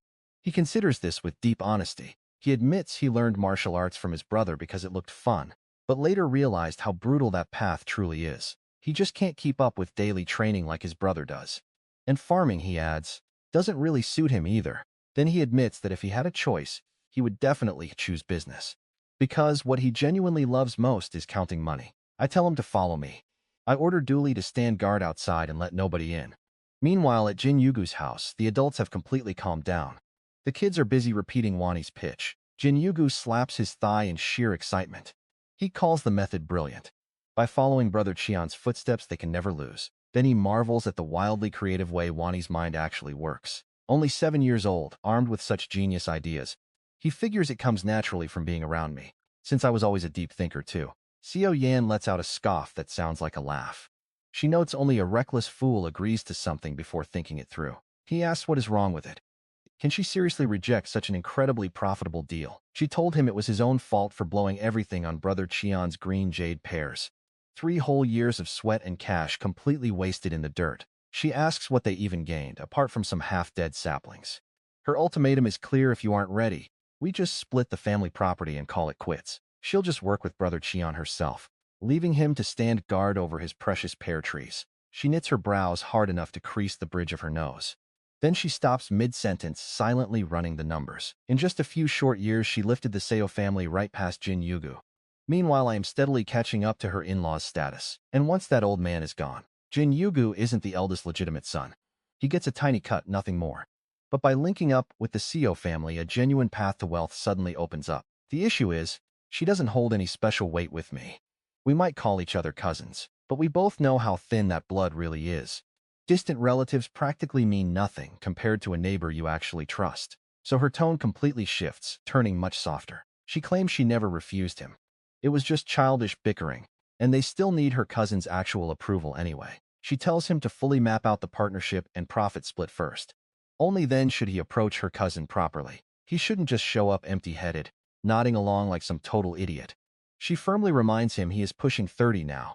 He needs to act like an established man and never let her cousin look down on him. He mutters that his older brother probably looks down on him anyway, but Brother Qian never would. Those two were running around this village together long before either of them even owned proper pants. Then he finally caves. He admits she has a point, thinks to think it over carefully before stopping by my house in a couple of days. Right on cue, both kids' stomachs growl in perfect sync. Seo Yan just slaps her forehead in total defeat. The whole argument made them completely forget lunch. She sends them to grab food at Uncle Qian's place before school. Jin Yugu quickly announces he's tagging along too. She just mocks him, asking if he has absolutely zero shame, or if they somehow ran out of food at home. He grumbles bitterly, fine, he won't go. Then he demands she hurry up and cook something, because he is starving. Dan shows up. My 2 boys skip the village school. They just study at home whenever they catch a free moment. Sometimes Danyu and his sister bring their textbooks over. That way my boys can copy the lessons and study. Both of my boys are incredibly sharp. They never fall behind the actual school curriculum. More importantly, their worldview is already much broader. Hard labor sharpens them in ways a classroom never could. 3 days later at dusk, Jin Yugu finally steps through our gate. The setting sun frames his back, a bottle of premium sorghum wine in his hand. Baek Young was standing by the main hall, keeping an eye on Wani's calligraphy practice. He shouts out, asking if Brother Cheon is back yet. She tells him I'll be home any minute now. Suggests he take a seat and just stick around for dinner. He thanks her profusely and hands over the wine. He sheepishly admits he snagged it from his dad, who hoarded the stuff for over 10 years and barely has any left. Laughing, she carries the bottle inside and fetches him a small stool. He takes a close look at Wani's brushstrokes, praises them as miles better than Dan Yu's, adding that my wife clearly knows exactly how to teach kids. She brushes it off, saying she has zero talent for that. I'm the one guiding their hands step by step. All she does is enforce the daily homework I assign them. She proudly adds that my teaching is easily good enough for the village school. She laughs. Nothing in this world makes her happier than hearing someone praise me right to her face. Right then, Dolly and I walk through the gates, hose resting on our shoulders, pants rolled up, with my son hauling a heavy wooden bucket. He hands the bucket to his mother, beaming with total pride. He brags about how we managed to catch a massive haul of field snails today. She peers inside, nodding that it really is a huge catch, but she quickly warns him the snails need a day or two to purge the grit. Otherwise, they're only good as drinking snacks for me and his uncle. I ask Jin Yugu if he has something on his mind. Suggest we head inside to chat, since dinner is going to take a while. Little Dandu comes sprinting over the second he spots me. He's desperate for a playmate. Dolly hoists him up effortlessly with one arm. He promises his little brother a special boxing demonstration. Dandu claps wildly, demanding to see the punches right now. Then Dolly drops into his stance, the courtyard air visibly snapping around him. Jin Yugu freezes in the doorway, just staring blankly at my 9-year-old son. He mutters about how incredible Dolly is, like watching a seasoned martial artist. He swears it'll only take a few years for the kid to become a true master. His perspective is incredibly narrow, and that is putting it nicely. If his older brother were standing here, he'd know instantly. My son has already shaped his internal energy. He only needs to unlock 36 acupuncture points to hit 3rd grade. Years from now, Jin Damyang will turn 36. And thanks to his mediocre talent, he'll still be stuck as a lowly 2nd grade fighter. But he is just incredibly ordinary. His whole life will likely stall right at the 2nd tier. Jin Yugu mentions his brother, claiming their family cannot practice the lesser dragon elephant technique at all. In his mind, his brother's special talent is exactly what he lacks. Next time they cross paths, he plans to completely mock him and ask how those green jade pear trees are doing. I told him to cut to the chase and asked why he came. He says it is because of what Wan Yi told them days ago. He thinks it actually makes perfect sense. The Gu family has reached a certain level now, he explains. If I want to expand even further, I simply cannot do it all alone. He adds that he is relatively free, so I can hand off anything I lack time for. This way, he says, everyone ends up happy. I asked if Uncle Jin actually agreed. He replied that his father highly respects me, agreeing the very moment it was mentioned, joking. His son's mind finally opened up. I asked how to structure the deal, and he chose the second option. He would sell both harvests. My family keeps all of our profits, while we split his family's profits 30 to 70. I warned him 30% is no small cut to surrender. I asked if he was truly willing to give it up. He pats his chest, claiming 40% would be perfectly fine too. Though I appreciate the gesture, 20% is plenty. The Jin family handles their own crops. Land area does not matter to me. My role is just providing guidance while his family handles sales, and my family sends someone to tag along. This is not about a lack of trust, I assured him. It is simply the only way to keep things completely fair. He asked if I would go personally and find the time. Of course not, I told him. It will be my son Wan Yi. The boy has a genuine talent for commerce. Spending time shadowing Jin Yugu to see how the real world operates will be an excellent learning experience. He agrees. Wan Yi is actually pretty sharp, admitting that if the boy had never made the suggestion, he would not have even considered any of this. Then I added one final condition: he needs to visit his brother and hire a few honest martial artists to act as reliable guards on market days, just to prevent any roadside trouble. He agrees. I am thinking things through. Then, after a brief pause, he reveals something entirely new. His father recently mentioned a massive disaster breaking out in the West, and a huge wave of refugees is heading straight toward our region. Is that so? I narrowed my eyes, making my decision. I will cast a divination on this once I get a quiet morning. Throughout this busy season, I wasted daily readings on things like tomorrow's weather. A total waste of talent looking back. With the deal finally settled, the heavy burden vanished from Jin Yugu's shoulders. He said he would finally sleep well tonight. Afterward, he gets absolutely wasted, making it Dooley's job to escort him all the way home. On the way, someone lunges from the darkness, striking my son's head with all their might. Jin Yugu instantly drops to the dirt, groaning heavily. Dooley spins around, gripping his head. The night is pitch black, but his eyes are far from ordinary. In the corner stands a beggar in rags, holding a club. He trembles slightly, glaring with a feral green light gleaming in his eyes. Total shock washes over the man's face. He struck with full force, yet the boy is still standing. Dooley furiously shouts, demanding to know who the hell he is. The beggar just turns and bolts. My son tried to chase him, but Jin Yugu wrapped both arms tightly around his legs, screaming for his wife and refusing to let go. Dooley dragged the drunk man up and brought him safely home. Later, he warned Shuoyan to never go out at night, explaining that even he had been ambushed in the pitch dark. He added that if they were not both in peak physical condition, they would have been stripped of everything valuable and likely suffered far worse. Shocked, she asked if that was really true, urging him to be extremely careful heading back. Once home, he explained everything. A beggar, huh? I told him things will be quite turbulent for a while. From now on, I ordered, nobody leaves this house at night. Without a damn good reason. He completely understood. Father refugees have been flooding into nearly a dozen counties around Xianggang for weeks now. That alley ambush on my son was definitely not an isolated incident. It is just that people wandering at night rarely carry anything valuable. And since no suspects were ever caught and nobody actually died, all of those assault cases were simply swept under the rug. For days, I kept spotting random people lingering near our estate walls for absolutely no reason. So I lined the perimeter base with nails and rat traps. Anyone scaling that wall will severely regret the landing. I also rigged alarm bells to ring once a trap snaps. Then this morning, my reading came back lower middle tier. Tonight at midnight, 5 men will climb the wall to murder and rob us.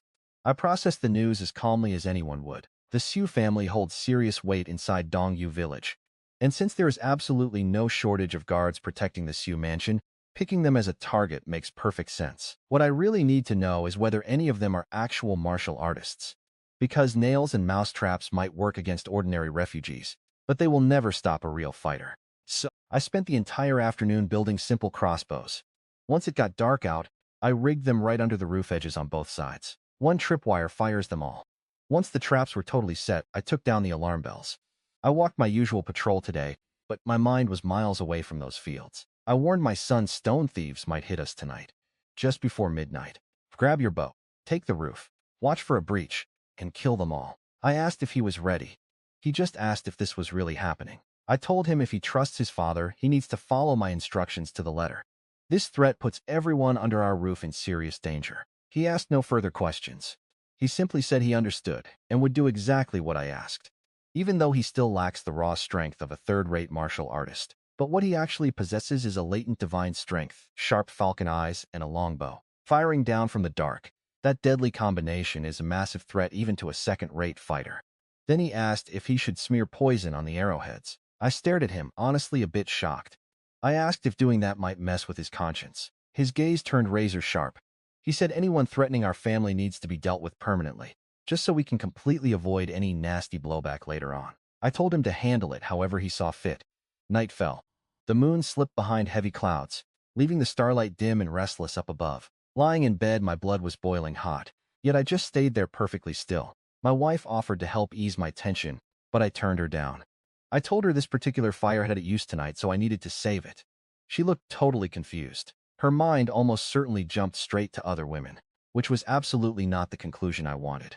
I just told her to rest up, because we had a very early wake-up tomorrow. She eventually decided I was not that kind of guy, settled back comfortably, and fell fast asleep in minutes. In the next room, my son lit a small candle, wiped down his gear, and coated the metal tips with poison. The vibe in there felt exactly like a military barracks right before battle, dark, suffocating, and heavy with pure anticipation. Right before midnight, he slung the quiver over his shoulder, grabbed his bow, and vaulted onto the roof in maybe 2 or 3 quick moves. I stepped outside and glanced up.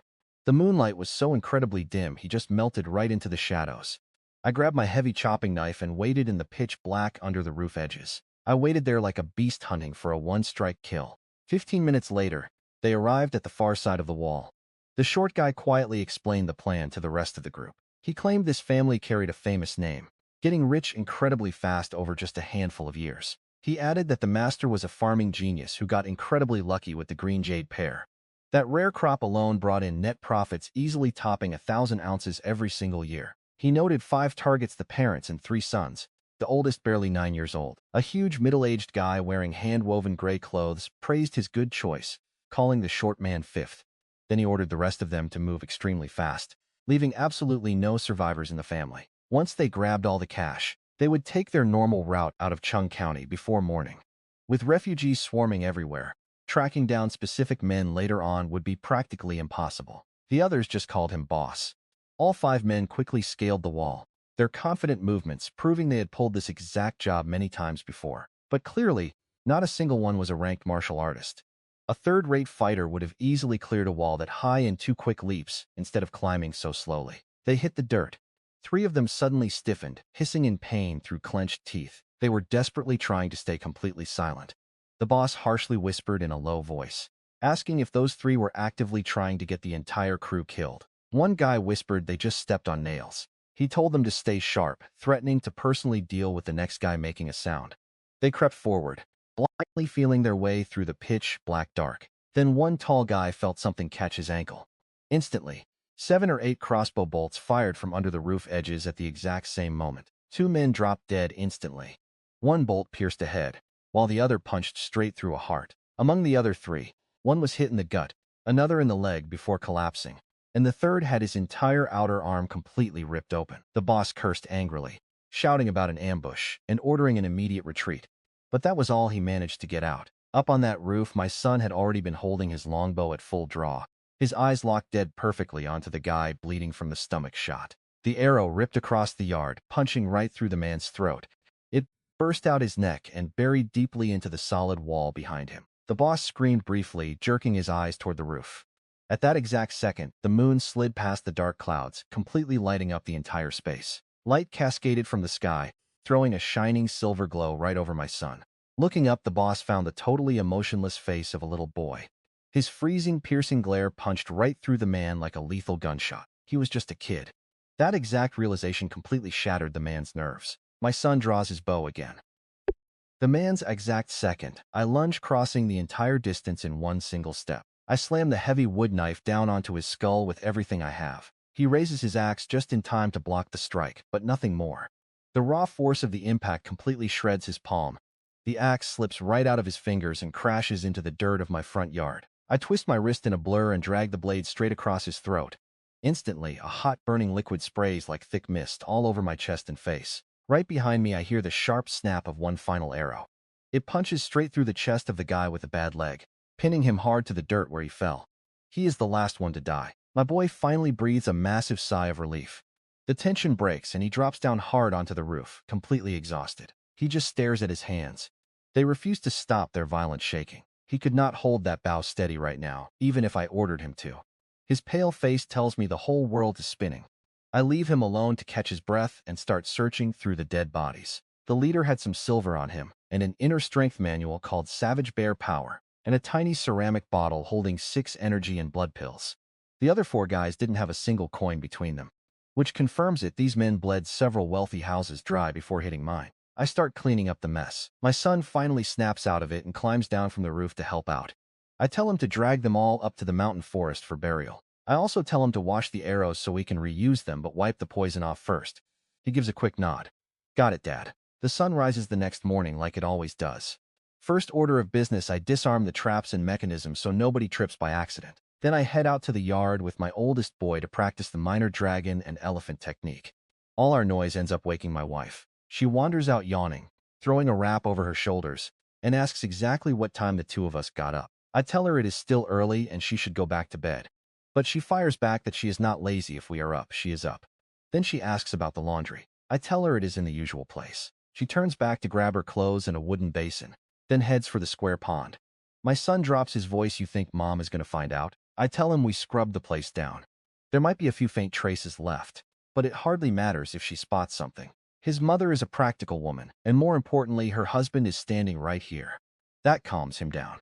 He tells me to watch out, calling his next move the sweeping fire dragon tail. He lunges forward off his left leg, driving his right knee up with a massive inhale. Then he whips his lower leg out like a streak of fire as he exhales. We keep pushing hard for nearly an hour. Both of us are drenched in sweat, but strangely not tired. This freakish innate strength just surges right through his muscles and bones, while I rely on the dragon essence and tiger power, pumping directly through my blood and breath. Suddenly, something clicks inside him. He beams, telling me he just broke through another acupoint. I tell him youth is a crazy blessing, then order him to run a few more laps before resting. In under 2 years, he is going to catch my level and leave me in the dust. My only real edge is the heaven rewards the diligent skill. It is the backbone keeping my dragon essence and tiger power going. Normal martial artists slow down over time. They end up needing energy and blood herbs just to crack a single acupoint. But even without a single herb, my pace will never drop. Honestly, I can feel it doubling and accelerating right now. And so the days just blur together. Even more refugees start pouring in. Some push onward toward Chunggang County, while others crash here in Dongso village begging for any scrap of food. The Jin Ogu family rented 5 more acres of farmland to add to their usual 3. Now they are churning out way more melons and veggies. But the deal required them to rip out every single green jade pear tree in the mountain forest acres and plant different fruit trees instead. It is genuinely backbreaking labor. So they ended up hiring about 12 desperate refugees as temporary farmhands. Then one afternoon, Wani's voice rings through the house, yelling to his mother that refugees are at the gate. Right behind him, Dando pokes his head out the door. He stares down the ragged man outside with a heavy dose of suspicion and anxiety. Outside, the man tightly grips the hand of a 3 or 4-year-old boy.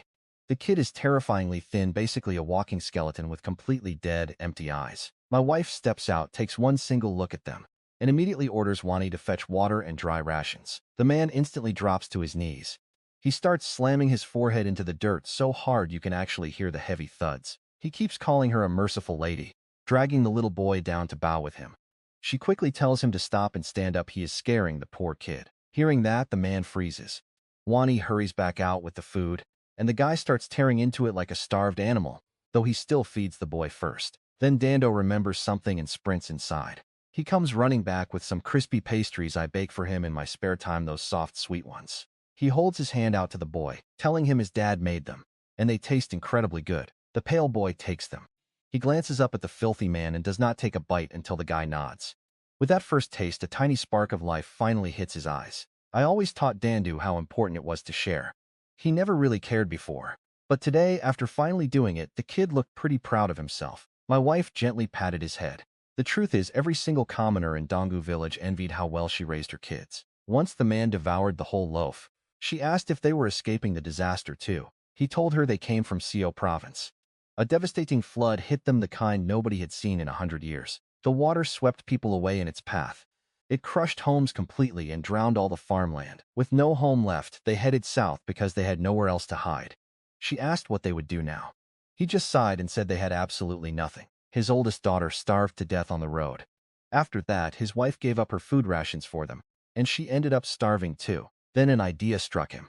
He dropped straight to his knees, begging her to take them in as slaves and servants just for a few scraps of food. He added that if she could not take them both, she should at least pity the boy. He barely ate much anyway. Dandu grabbed his mother by her clothes. He told her these two were just too pitiful. Wanyi watched all this in complete silence. Taking in a total stranger was not a decision either of them could make. The father of the house had to speak first. With hundreds of thousands of refugees out there, no family could possibly save them all. My wife felt terrible about it. After a long pause, she told the man to wait by the door. As a woman, she could not decide this. They had to wait for me. I returned home around noon with my oldest son. I found those two sitting right outside my gate. My wife rushed over and quickly explained the whole story. I told the man we would discuss it tomorrow. For now, the two of them could stay in the empty lot right next to my house. My son would set up a simple tent that afternoon, and we would send over some food. I made it completely clear even if we turned them away, they would leave with enough dry rations and water for the road. He thanked me twice, calling me master. The truth is, the Seo family had grown large enough to need house servants and guards. Hiring a few was honestly long overdue, but I definitely wasn't going to hire just anyone. The following morning, I performed my daily divination before I even fully woke up. The result was incredibly promising. It showed that the father and son were from the Li family, a prominent clan in Sosan province. Both of them actually had martial arts talent. The father's talent was average, but the son was gifted, with hopes of reaching the innate realm, a prominent family. Plus, this skeleton of a boy had the aptitude for the innate realm. No wonder the reading was so positive. Taking them in would secure our family's future more than anything else I could possibly do this month. What I could not understand was how a major family could fall this hard. Most refugees were just ordinary commoners. A high-status family doesn't end up on the streets unless somebody intentionally put them there. Sichuan province is thousands of miles away. Just making it this far alive meant those two carried some serious luck with them. Since the reading was promising, there was likely nothing hunting them down. Anyone capable of hunting them across multiple provinces had to be a major city clan. That level of trouble rarely bothered chasing two random targets this far out. I decided to stop overthinking it and just went to sleep. Out in the courtyard the next morning, a single night of rest and a proper meal had made a visible difference on them both. They stood there, the man's large hand gripping the boy's tiny one. Both kept their heads bowed. I told them to state their names and exact origins. The man finally looked up.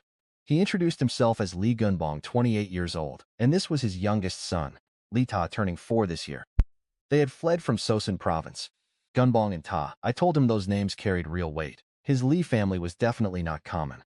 I pointed out his pale face, contrasting with his sharp eyes. Anyone looking closely could tell he was trained in martial arts. He flinched hard. He clearly never expected to find someone with that kind of sharp insight in such a small village. He started to speak, then froze. I made it absolutely clear my family never shelters liars. I told him his deepest secrets were already fully exposed. He just stood there, quietly accepting his fate. He was once the elegant second young master of the Li family, a name everyone in Sosan province recognized instantly. Now his family was completely ruined. He had no idea how many clan members were even left alive. Everything had turned to ash, and he knew it. He glanced down at his youngest boy with a look I knew all too well. Slowly, he revealed his true origins. I paced back and forth while he spoke, letting him think I was weighing my options. When he finished, I laid out my terms. I would take them in strictly as house servants, nothing more. And since his Li family clearly had dangerous enemies, I told him they both had to change their names. I would provide food, clothing, and shelter, plus give his boy a chance to study and practice martial arts. If he agreed to those terms, they could stay. He thought about it deeply, and I just let him take his time. The Su clan is nowhere near the size of his Li family, not even a tenth of it. We both know that perfectly well. He keeps hesitating because he cannot read my mind at all. He has no idea what my limits are. He is convinced I want something way bigger than a simple farm. His time completely homeless taught him how incredibly rare decent people actually are. Begging at countless doors only ever earned him a tiny sip of water. Most folks simply cannot afford to feed an extra mouth. They just point the homeless toward Changding County, which means spending even more nights out in the open. He was incredibly close to reaching his absolute breaking point right before arriving here. He barely managed to catch his breath again, knowing deep down that he could never endure another round of that pure torment. He also cannot risk hitting the road again with his boy. Watching everyone in my family showed him we actually treat people with basic human respect. After a long silence, he pulled his son down to kneel beside him. He said he and the boy were fully prepared to work as servants for the Su family. They made this choice freely, without a single ounce of regret. I told him that in that case, I needed to give them new names. He respectfully asked me to choose them, calling me the master of the house. Starting today, your name is Li Yi, I told him, and your son will be Li. He thanked me endlessly, and I introduced them to everyone in the house. I asked my wife to get an empty room cleaned up for them right away. I figured once they rest up for a few days and regain their strength, I'll hire some workers to build them a little house nearby. Li Yi respectfully thanked us both, and my wife just gave him a gentle smile. Right after, I had duly fetched paper and a brush to draft the official servant contract for them to sign. He nodded, yes, father, and wrote 2 identical copies. Once the signing was done, I brought up one last thing. In a few days, they would follow me to the county yamen to officially register their names under Dongsu village. Unregistered folks would never survive a random inspection. Li Yi just nodded along to it all. Meanwhile, Danu finally had a playmate his own age. He was completely thrilled, dragging the new boy off to show him all his toys. A few days later, Li Yi, his son, and I headed to the yamen over in Chang'an County. Yang Ju is the chief secretary there, so handling resident registration is totally his domain. I greeted him with a respectful bow. He stared at the young man standing before him in a crisp sky blue robe, then finally spoke. He said he had definitely seen me before. I replied that the chief secretary had a truly sharp memory. A few years back, when he visited Dongsu village to inspect the Yu family's land, I was the one who showed him the way. He realized I was right and even remembered my name was Seo Chan. He then asked if I was here today hoping for a favor. He clearly remembered his old promise to do me a small favor someday. But he completely misunderstood the situation. I told him I wasn't here to bother him. I just needed to officially register these two for residency in Dongsu village. His gaze shifted back to Li Yi and the boy. They weren't wearing rags anymore.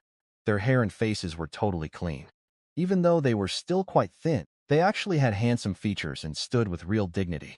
He just repeated my words back to me: official residency. I explained they were refugees from the Western floods with nowhere else to go. They wanted to work as my servants, and I firmly believe even household staff need official papers. He nodded in understanding. None of this was unusual. People who lost everything and couldn't feed themselves usually had two choices.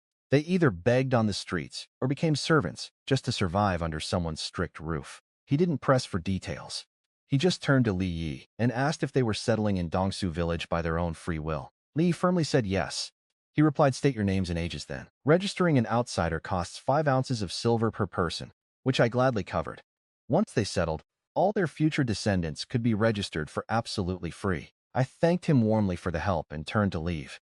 But he suddenly asked me to wait. He had something important to ask me. He pointed out that massive waves of refugees were coming through this route. He wanted to know how Dongsu village was handling it and if total chaos had broken out yet. I assured him things over in Dongsu village were completely stable. The wealthy families needing extra labor were simply hiring temporary workers or taking on new servants. The reality was that this disaster had scattered refugees across the entire county. Every single town and city was struggling to figure out how to manage the sudden influx. Yangju is not the chief magistrate, or even the assistant magistrate, but getting a solid proposal officially adopted is a major political victory. And those victories are exactly how a man climbs the ranks. He definitely took notice of my clothes too. Last time we met, I wore rough hemp garments, looking exactly as poor as I truly was. But now, the way I look and spend money practically screams wealthy household. It told him loud and clear that the Su family had finally made it big, so an idea struck him. He asked for my honest opinion on the absolute best way to resettle all these refugees. I completely froze for a second. I never saw that question coming.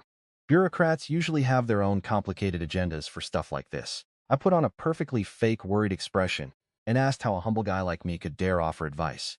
He just smiled. "Speak freely, and I will gladly listen. And if your advice is actually useful, I will owe you yet another favor." This guy seriously loves throwing favors around. "So this humble servant will offer his simple thoughts." I told him that, then started explaining. Leaving them to fend for themselves was impossible. I warned him letting them turn into beggars would completely wreck public order across Chang'an County. Better to find one spot to contain them. Registering them one by one keeps things from spiraling out of control. For those wanting permanent settlement, we can waive some fees and add them to the official records. Hand them rations for a few days. Then have the county open up water and road projects to absorb a huge chunk of them, and mobilize Chang'an County's wealthy families to hire another group for labor inside their private estates. Figuring out the exact split depends on the actual refugee count and how much burden the yamen and wealthy families can realistically handle. He listened with complete indifference at first, but his focus suddenly sharpened as I kept talking. He understood the labor projects, he said, but asked how the wealthy families could possibly take anyone in. I told him this Western disaster was massive. The refugees included plenty of skilled martial artists, and maybe even a few hidden practitioners. There is not a single wealthy family out there who would refuse high-quality servants like that. The Yamen selects those willing to serve, then gathers the families for a massive public hiring session. They could even take some silver from the families during the process. That money buys refugee food, easing the strain on the Yamen accounts. He nodded, asking if I had more. And of course I did. Say any village under Chung County happened to have empty fields. Rent them out for free to settling refugees for 2 years, then gradually raise the rent to recover costs. On the surface, he stayed completely calm, but inside the guy was deeply shaken.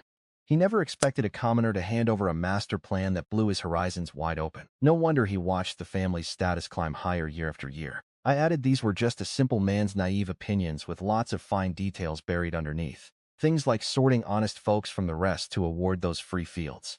He replied that he understood perfectly. He looked at me with a smile, saying he owed me another huge favor for all this. He handed me a special Yang family badge, noting ordinary officials would respect it on sight.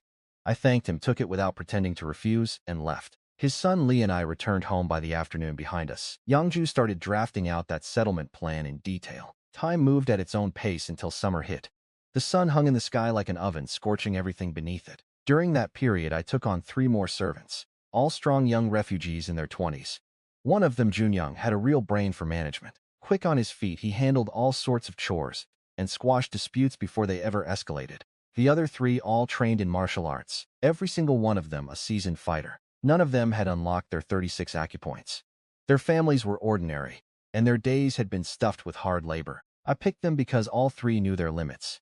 They never threw their weight around to bully anyone. They became Seo family guards, running the house, fields, and mountain forest, especially once backed with real resources. With medicinal cooking and key blood herbs, the three could easily reach the third grade, maybe the second. A few simple straw huts were built around our place for them, strictly for sleeping. Everyone ate meals together out in the Seo family courtyard.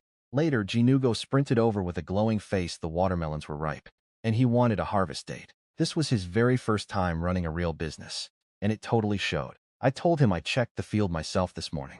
We harvest tomorrow, then sell to all the neighboring villages the day after. Take Judarong, Sunbogi, and Jian Yuji along.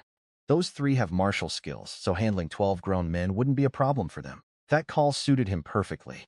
It saved him the headache of begging his older brother for help. He told me he really hated seeing that smug face looking down on everyone. Wani stepped out of his room and said hello. Jinugo patted his shoulder, asking if he was excited to go sell watermelons the day after tomorrow. Uncle Yu is the only excited one here.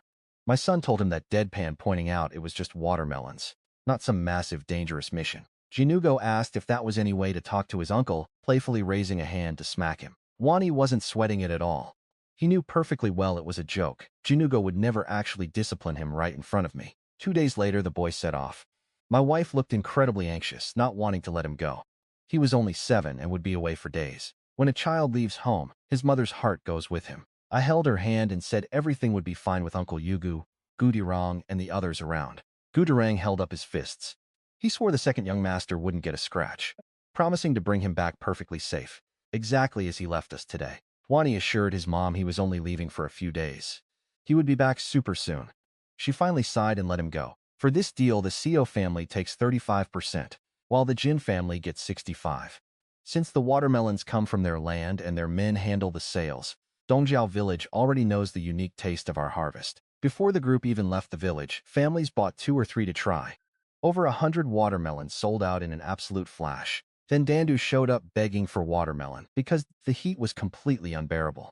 I told him he could eat some once his dad finished chilling it first. I grabbed a big wooden bucket and filled it with water, tossed in a piece of white crystal, then dunked an 8 or 9 pound watermelon inside. The melon bobbed around. Suddenly, the boy dipped his hand into the bucket. He looked up at me in absolute shock and said the water was freezing cold. I smiled and said we would have iced watermelon in half an hour. The boy jumped happily and ran to play with Lige, who wasn't built like frail twigs anymore. He finally looked like a normal toddler. His round little face and handsome features were clearly starting to take shape right around his eyebrows. I thought for a second. Then I dropped 2 smaller melons in. Half an hour later, I called my oldest son. I pointed at the bucket, telling him to deliver one to Uncle Jin and the other to Jin Yugu. He grabbed the melons and took off, returning later to report back. At Uncle Jin's, he handed him the melon, explaining his dad sent the icy treat because the summer heat was absolutely brutal. Uncle Jin touched it and confirmed it was freezing. He joked that my skills were constantly evolving, which made my son incredibly shy. Uncle Jin told him to thank his father. By the time he got back, my wife Lee and I were already eating our share. He walked right over. He casually grabbed a slice off the table, sat right next to me, and took a huge bite, sending bright red juice flying absolutely everywhere. He said it was incredibly sweet. 2 days later, the watermelon sales team returned to the village. Their trip went perfectly smooth after selling out entirely. At Jin Yugu's house, Seo Yan stared at the silver chunks. Her eyes curved into tiny crescents from pure joy. She sat there, counting the silver and copper coins endlessly. This was purely watermelon money. Add in the profits from other seasonal crops, and this year was looking incredibly lucrative. After all, those 5 acres of fruit trees in their mountain forest wouldn't yield anything until next year at least. Jin Yugu told his wife the sale went flawlessly. As soon as the buyers heard the melons came from Brother Qian's family, nobody even bothered trying to haggle. He took a calm sip of tea, looking completely satisfied. Shocked, she asked if the business was really going that well. She suggested raising the price next time. He completely shot the idea down, explaining he already pitched that. But Wani strongly objected. The boy pointed out that watermelon prices were already higher than usual and incredibly profitable. It made 0 sense to ruin their solid reputation over a few extra coins. On top of that, buying 5 or more got you a free gift. Piqued, she immediately asked what the gift was. He told her it was a type of stone, one that makes water cold enough to chill a melon. Right then, she finally realized how her nephew brought iced watermelon. Seo Yan was completely stunned. Knowing exactly how valuable that kind of rock was during peak summer heat, she instantly asked where it came from. He admitted he already asked, but Wani had no clue either, since the stone came from Brother Qian, and they barely had any left. Then he stretched his legs along the wooden bench, looking exhausted. Now that she saw her husband's clear competence, he suggested she come over and massage his painfully overworked shoulders and legs for a bit. She scoffed at him, completely ignoring his fatigue, and left him alone. Right then, he realized his heart was what felt truly exhausted. This woman still treated him so coldly, even after he brought home all that money. Then he suddenly remembered to tell her they were all eating dinner at Brother Qian's place tonight to celebrate the successful trip. That evening, Seo Chan wasn't about to miss this golden opportunity. She immediately interrogated me about where those magical white stones came from. I casually replied that I stumbled upon them while wandering the mountain forest, discovering how they worked by pure luck. Honestly, that wasn't exactly a lie, but what I kept quiet was that a little research and testing actually led me to discover potassium nitrate deposits right near here. I don't have the resources to mine it right now, so I decided to hold off. More importantly, the patch of forest holding those deposits is completely unclaimed. Legally speaking, it belongs to the Chunggang County government. Time slipped away from me again. Then the annual sacrifice rolled around, and I had just hit my 30s. Mid-morning the next day, my wife went into labor. It was finally time. I sent Gu Durang and my son Boyi to fetch the midwife I had booked weeks ago to keep her schedule clear. Realizing the old midwife's slow pace didn't match their absolute panic, the two literally carried her and sprinted here at top speed. It drained her pale face and totally exhausted her old heart. Then began the grueling work, the endless struggle, and the agonizing screams. 2 or 3 hours later, she finally delivered. But this time she had twins, one girl, one boy. The girl arrived first, so I named her Xiang-ok. We call her Showei. The boy is Xiang, always nicknamed the Unknown. Time flies by. Soon it is time for the twins' full-month banquet, with the Bake relatives and Uncle Jin attending. Everyone else shows up to celebrate, and they refuse to leave until they have eaten and drank absolutely everything. Later, I head to the main hall, taking a tiny drop of blood from their fingertips for the family tree. It reads Seo Mongsuk as the second generation. Her 5-element spiritual root is incomplete. No cultivation aptitude, 0 talent, and absolutely nothing for a bloodline either. Then I spot a note at the bottom. Her soul power is double that of a normal person, born with an incredibly sharp spiritual perception. I guess her soul power really is double, and her perception that sharp. It seems my own soul brought along a little something after all. Maybe she is perfectly suited to hear spirit whispers, letting her tame fierce beasts later on. Then I check her little brother's record, and suddenly, everything changes. Song, second generation of the Seo family. 5-element spiritual root complete. He can cultivate mixed spiritual roots. His talent is chi, swallowing mountains and rivers. Bloodline is nothing. The note explains exactly what I am seeing. Every cultivator possesses all 5 complete elements. Their aptitude is divided into false spiritual roots, mixed spiritual roots, true spiritual roots, earth spiritual roots, and heavenly spiritual roots, all ranked by root purity. It explains how his talent channels chi into his body, boosting magic recovery speed several times over the normal rate. It hits the maximum limit over and over. Cultivation aptitude.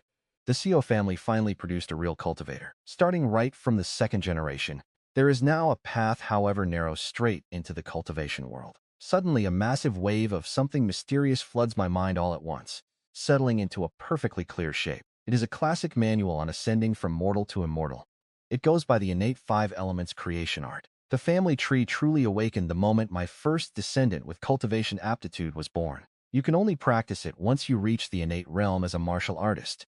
It actually compensates for any missing flaws in your 5 elements, completely purifying your spiritual path.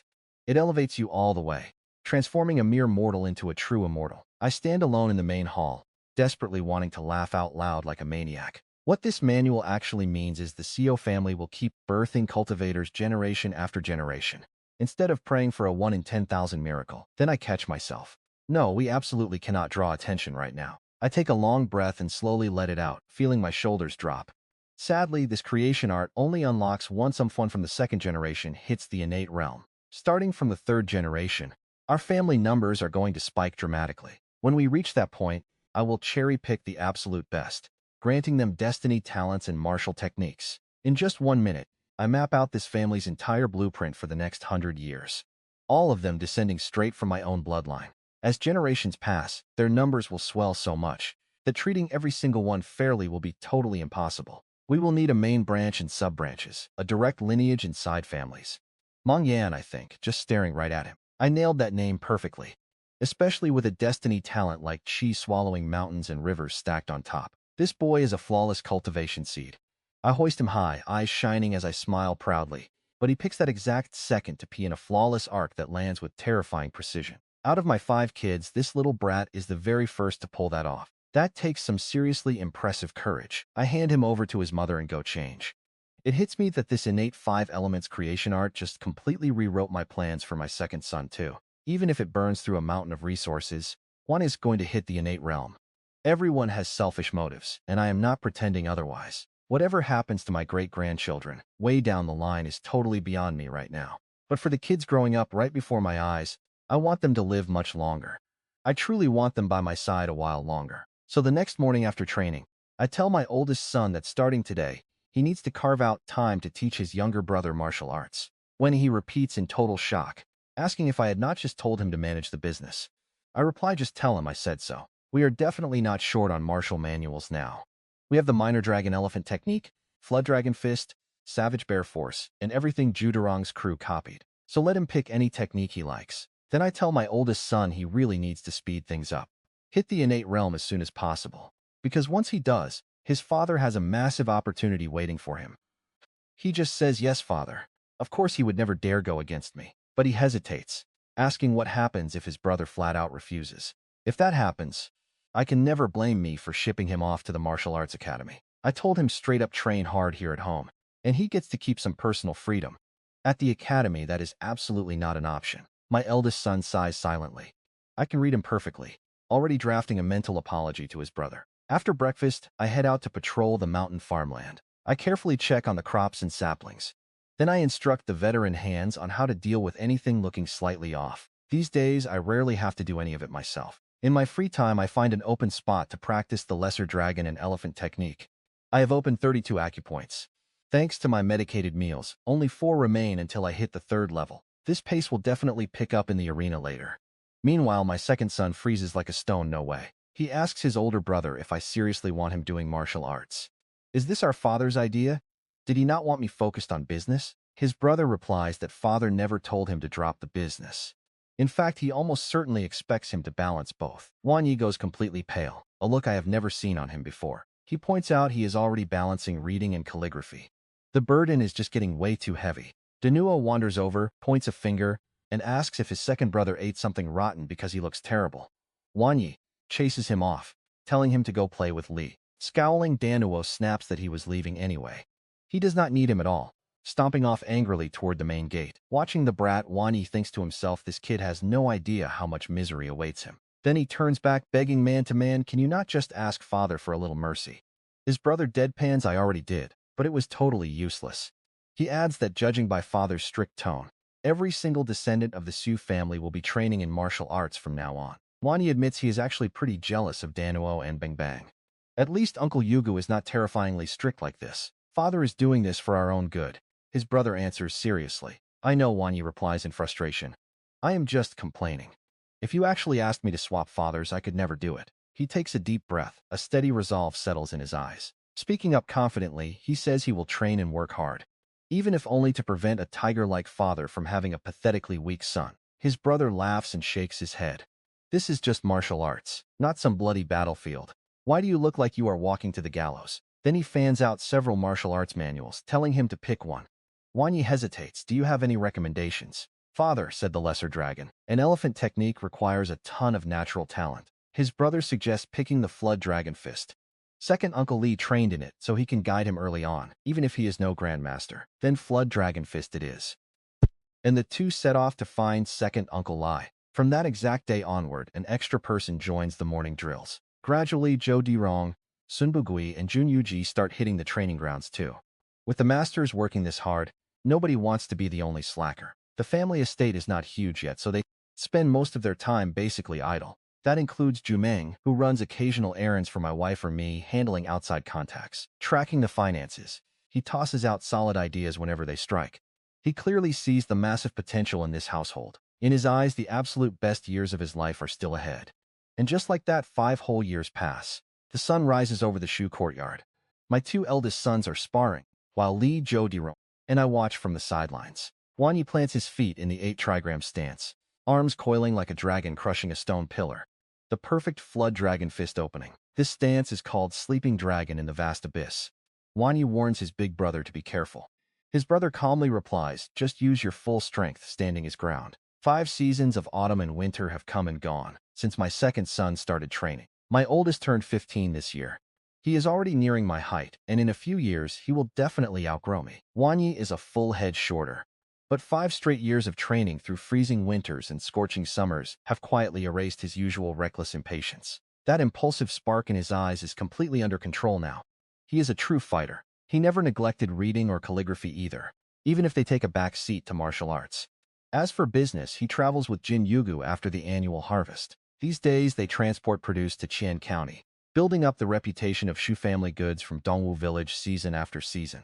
Over those 5 years, both families expanded their farmland quite significantly. The Shu family bought new plots.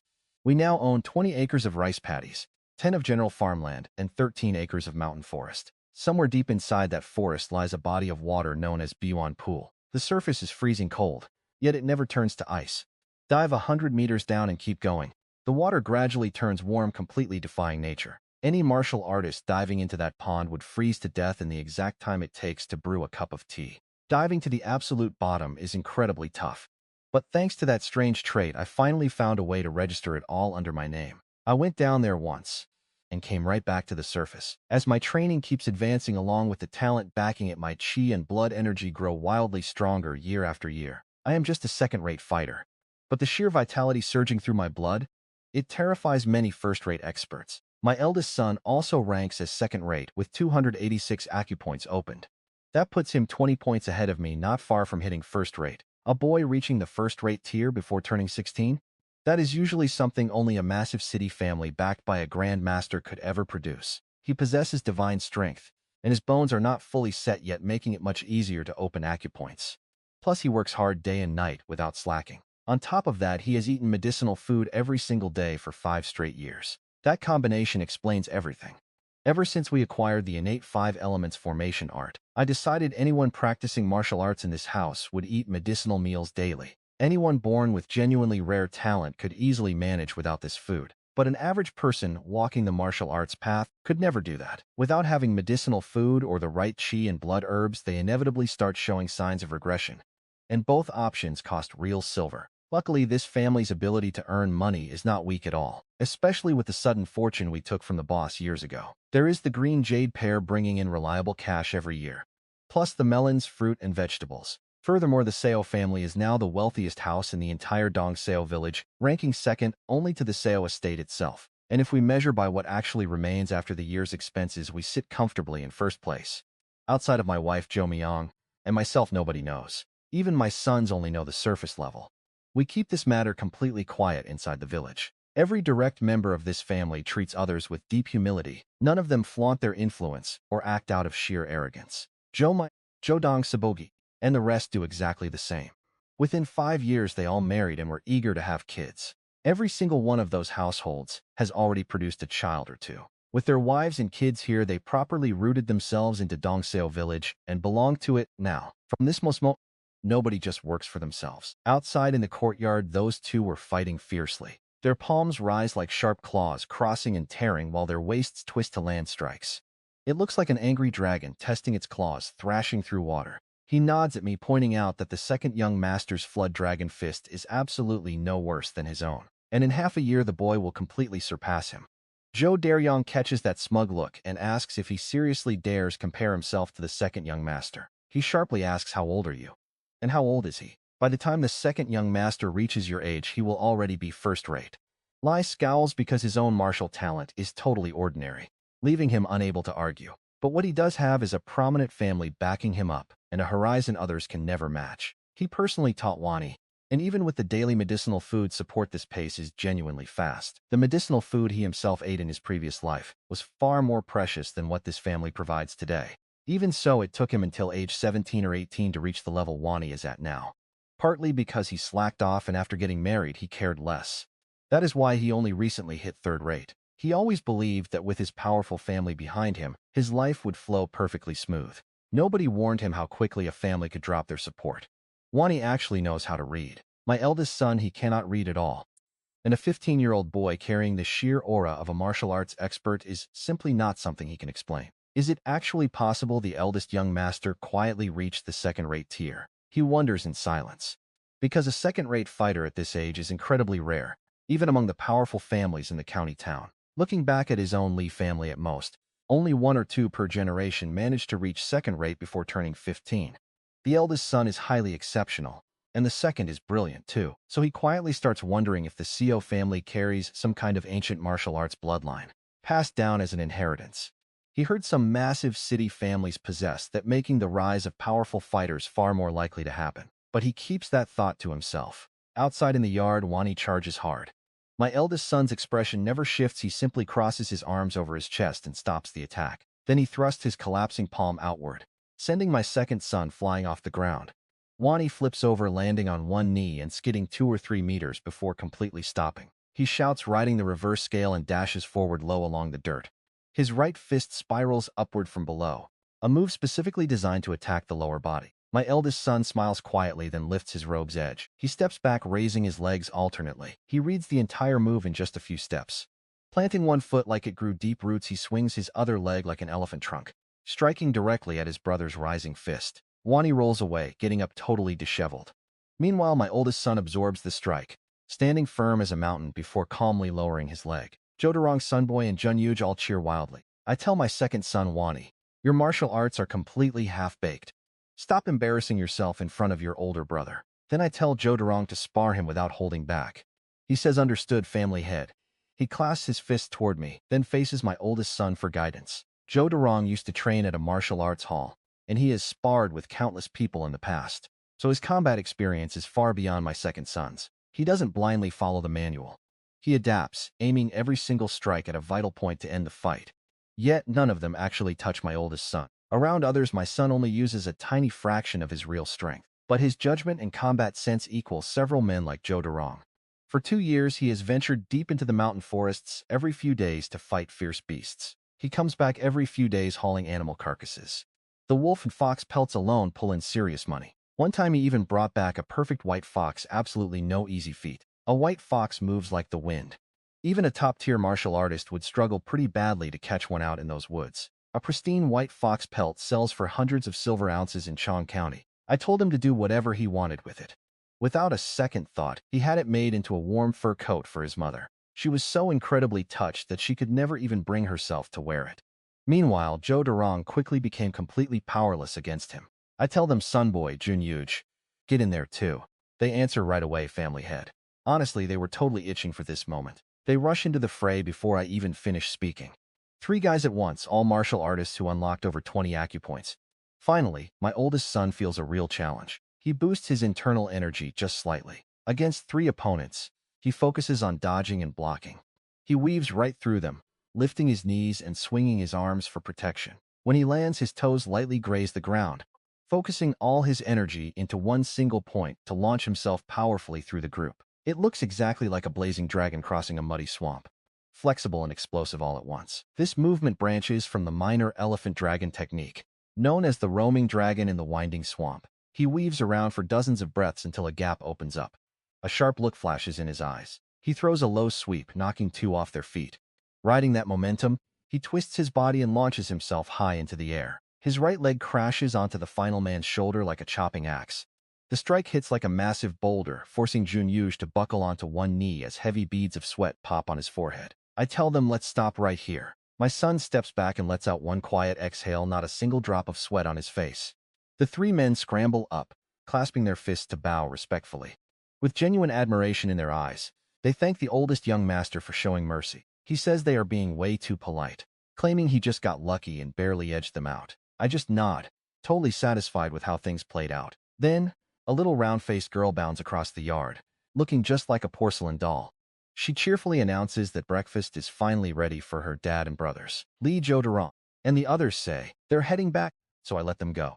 Back when they lived alone, grabbing a meal with us was completely normal.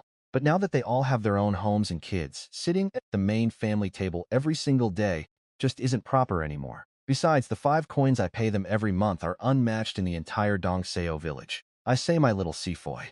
Then I lift her high, rubbing my nose against hers until she squeals, laughing that it tickles. That's Mong's shock. As the only girl in this house, she gets more affection than the other four combined. Over at the square table, a huge bowl of minced meat porridge sits right in the middle. It's surrounded by scallion pancakes, delicious egg pancakes, and some pickled radish on the side. Truly a pretty extravagant breakfast spread. The Seo family has 7 members, and 6 of us sit here now. The only one missing is Danu, who left for Qianrong Martial Arts Hall in Chonggang County 3 years ago. Li Ji went with him, and both only come home for a single day every week. My wife pours me some porridge, her mind completely stuck on our boy. She mentions Danu comes back tomorrow, wondering if he's lost too much weight lately. I tell her he's highly respected at that hall, so they'd never treat him badly. Clearly, I just said the absolute wrong thing. That unleashes a massive flood of pent-up complaints. Then, looking pretty irritated, she asks me why did Danu have to join a martial arts hall anyway, when we have so many fighters living under our own roof. She says those halls are a chaotic mix of fish and dragons. He asked how I could guarantee no one bullies him there. I didn't explain much. There were 2 reasons, both still valid even now. First, he'd get way better training than anything I could offer. Second, he'd build connections there that our family could never secure otherwise. Thanks to their sheer talent, a top-tier Hoshian instructor took both boys in as his personal disciples. And through that bond, the man is now on excellent terms with the Seo family. That alone beats a full year of my own training. Breakfast over, I put my bowl down and looked straight at my second son. A couple days ago, I told him Uncle Hugo suggested our families open a small produce shop in the provincial city. I wanted his honest take. A city shop, he noted, was definitely his aunt's idea from the very start. He mentioned Dan Yu told him a while back that their family kept talking about moving to the provincial city. Then he laid out the numbers. Given what both families grow, he figured supplying 2 or 3 shops wouldn't be an issue for us at all. And if we were seriously opening one, he strongly suggested our family just run our own. With our premium crops and the green jade pear as our signature item, the business would absolutely crush it, even if it wasn't the absolute best joint in the whole city. Then he smiled, remembering something. The green jade pears would ripen in about half a month, the perfect seasonal hook to launch the shop and build our family name. But he hesitated about the Gu family estate. He stole a glance at me, knowing I'd spent years tolerating them, which is exactly why our pear harvest went there every single season. Yet every time he watched those guys collect the crops with smug looks on their faces, he desperately wanted to step up and punch one of them. I brought up the Gu estate. I smiled at him, since you already have a plan. Starting this year, we cut off their supply for good. He replied with total excitement, saying that was amazing. I told him I'd put Jumyong in the Chunggang provincial city shop with him, and he could pull any silver he needed straight from his mother. Li Yiju, Dairong, and the others would be completely at his disposal. He nodded, rubbing his hands together. He was practically buzzing with motivation. This was the Seo family's very first real step toward conquering the provincial city. My wife then asked if Uncle Hugo's family would be upset about us not teaming up. My son told her she didn't know the half of it. When Uncle Hugo ran things, everything was fine. But the second the aunt took charge, she repeatedly sold stock behind our backs. She raised prices without telling us and constantly played petty tricks. A few times it nearly ruined the Gu family's reputation. He added that without the deep bond between Uncle Hugo and his father, he would have demanded we end the arrangement ages ago. My wife looked surprised, and more than a little skeptical. I stayed perfectly calm, summing it up in one thought: she was too clever for her own good. Then I told my son that since the shop was his, he had to speak with Jin Hugo himself. I asked if he knew how to phrase it right. He said he did, assuring me it wouldn't damage my friendship with Uncle Hugo. He decided to head over immediately, before anything could complicate matters. He scarfed down his leftover oatmeal and rushed out. Then my oldest son stood up, mentioning he was heading into the mountains for a bit. I nodded in agreement. Then my youngest daughter, Manguk, jumped up, grabbed the edge of his clothes, and bluntly told him to bring her back a small pet. He hesitated. The beasts roaming that forest were far from tame, definitely not the kind anyone just carries home. So I chimed in if he spotted any newborns, it wouldn't hurt to bring a few back. He softly agreed, leaning down to gently rub her head while promising to find some. Overjoyed, she eagerly thanked her big brother. Manguk now carried the Whispers of All Spirits, the latest unknown destiny talent, hidden deep within our bloodline. It lets her talk to beasts, making them naturally drawn to her to seek benefit and avoid the kind of harm that befell Dan Du long ago. I turned to the twins, Salwei and Yunyu. You two are 6 now, so it's time you both start learning martial arts too. My wife's shoulders twitched slightly at that. She didn't say a word, just quietly kept clearing the bowls off the table. They both answered, "Yes, father." Manguk's eyes were wide with intense curiosity, while her brother clenched his fist tight, absolutely buzzing with excitement. He eagerly asked who would be teaching them. I answered right away, I'll be doing it myself. At the Jin family's main gate, the guard respectfully brings his hands together, greeting the second young master. He asks Seo if he wants to see the oldest young master or the lord. Every guard here knows how close the families are. My son says he's looking for Uncle Yugo, and the man leads him inside. 5 years of joint business have turned the Jin family into prominent landowners in Donggu village. Compared to his older brother who is a second-rate martial artist, Jin Yugo's days are noticeably more laid back. Jin Damyang married a wealthy merchant's daughter, but he was never actually good at making silver or running a business, especially over the past 2 years.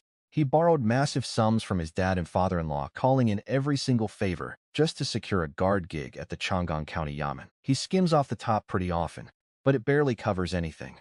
Sometimes he still has to borrow from Jin Yugu. These days, Jin Yugu can finally hold his head high around his older brother. If Diong just hit the first tier, everything would change, but he is 40 now. His potential is tapped out. The second tier is his absolute limit. That is exactly why he chased that Yamen job. A secure government role guarantees at least a bit of real stability. The Jin family courtyard got a total overhaul. They even added a new section way bigger than ours, completely packed with accountants. Gatekeepers and maids are everywhere too.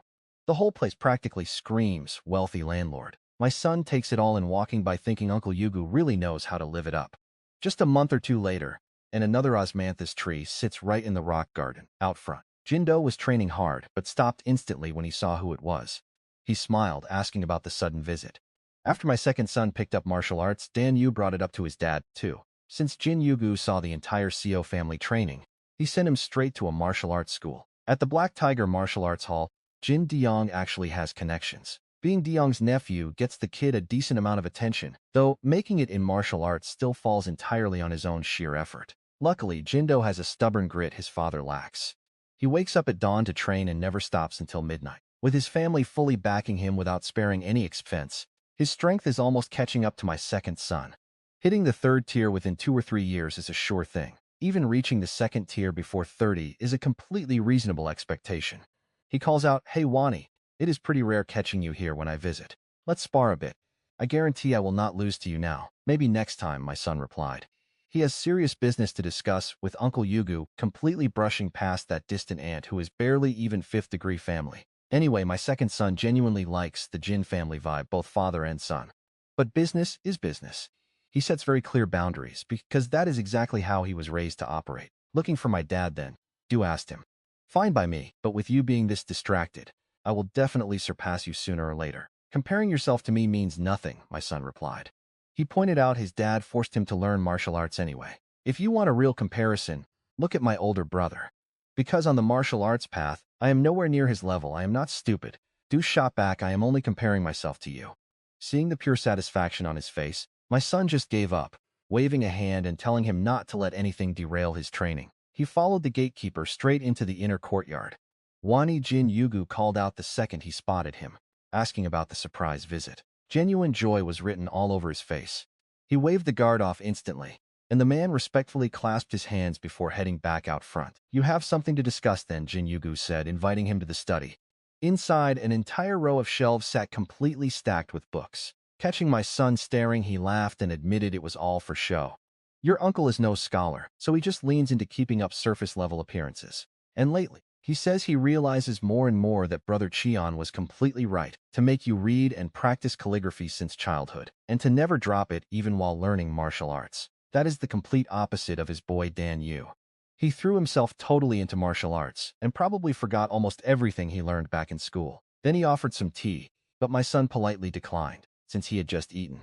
My son spoke up. Uncle Yugu mentioned to my dad about opening a shop in the county town.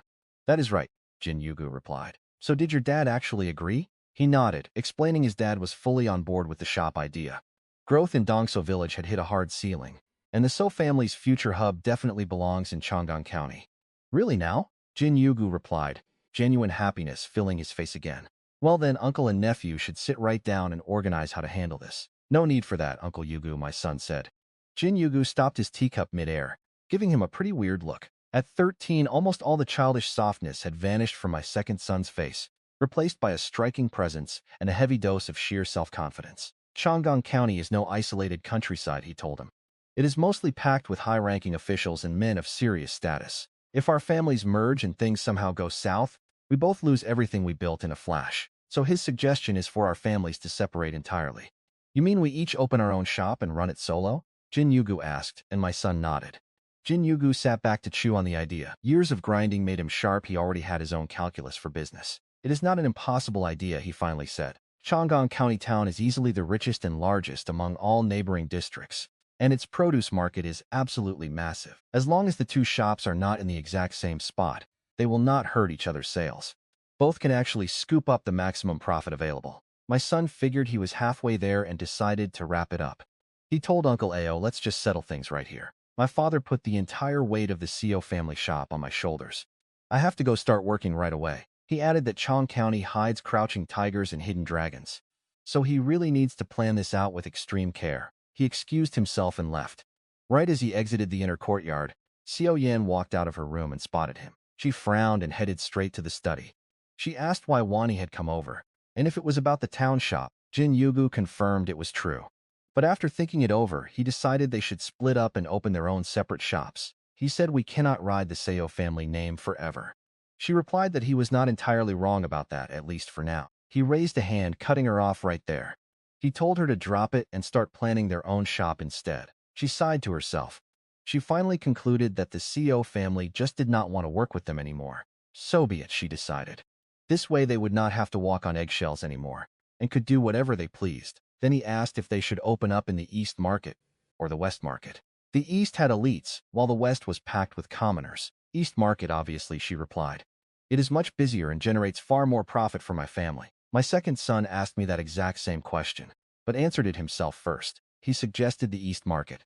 We had sold our goods there before, and already established a pretty solid foothold in the area. I told him Wani, running a street stall and managing a real shop, are entirely different beasts. A stall moves, but a shop puts down roots. The East Market is crowded. Prices are high and profits are massive. But behind all that noise is a complex web of interest that takes years to truly understand. So you are leaning more toward the West Market, father, he said. I nodded. I said I would explain the comprehensive central market concept today and began breaking it down step by step. He is sharp.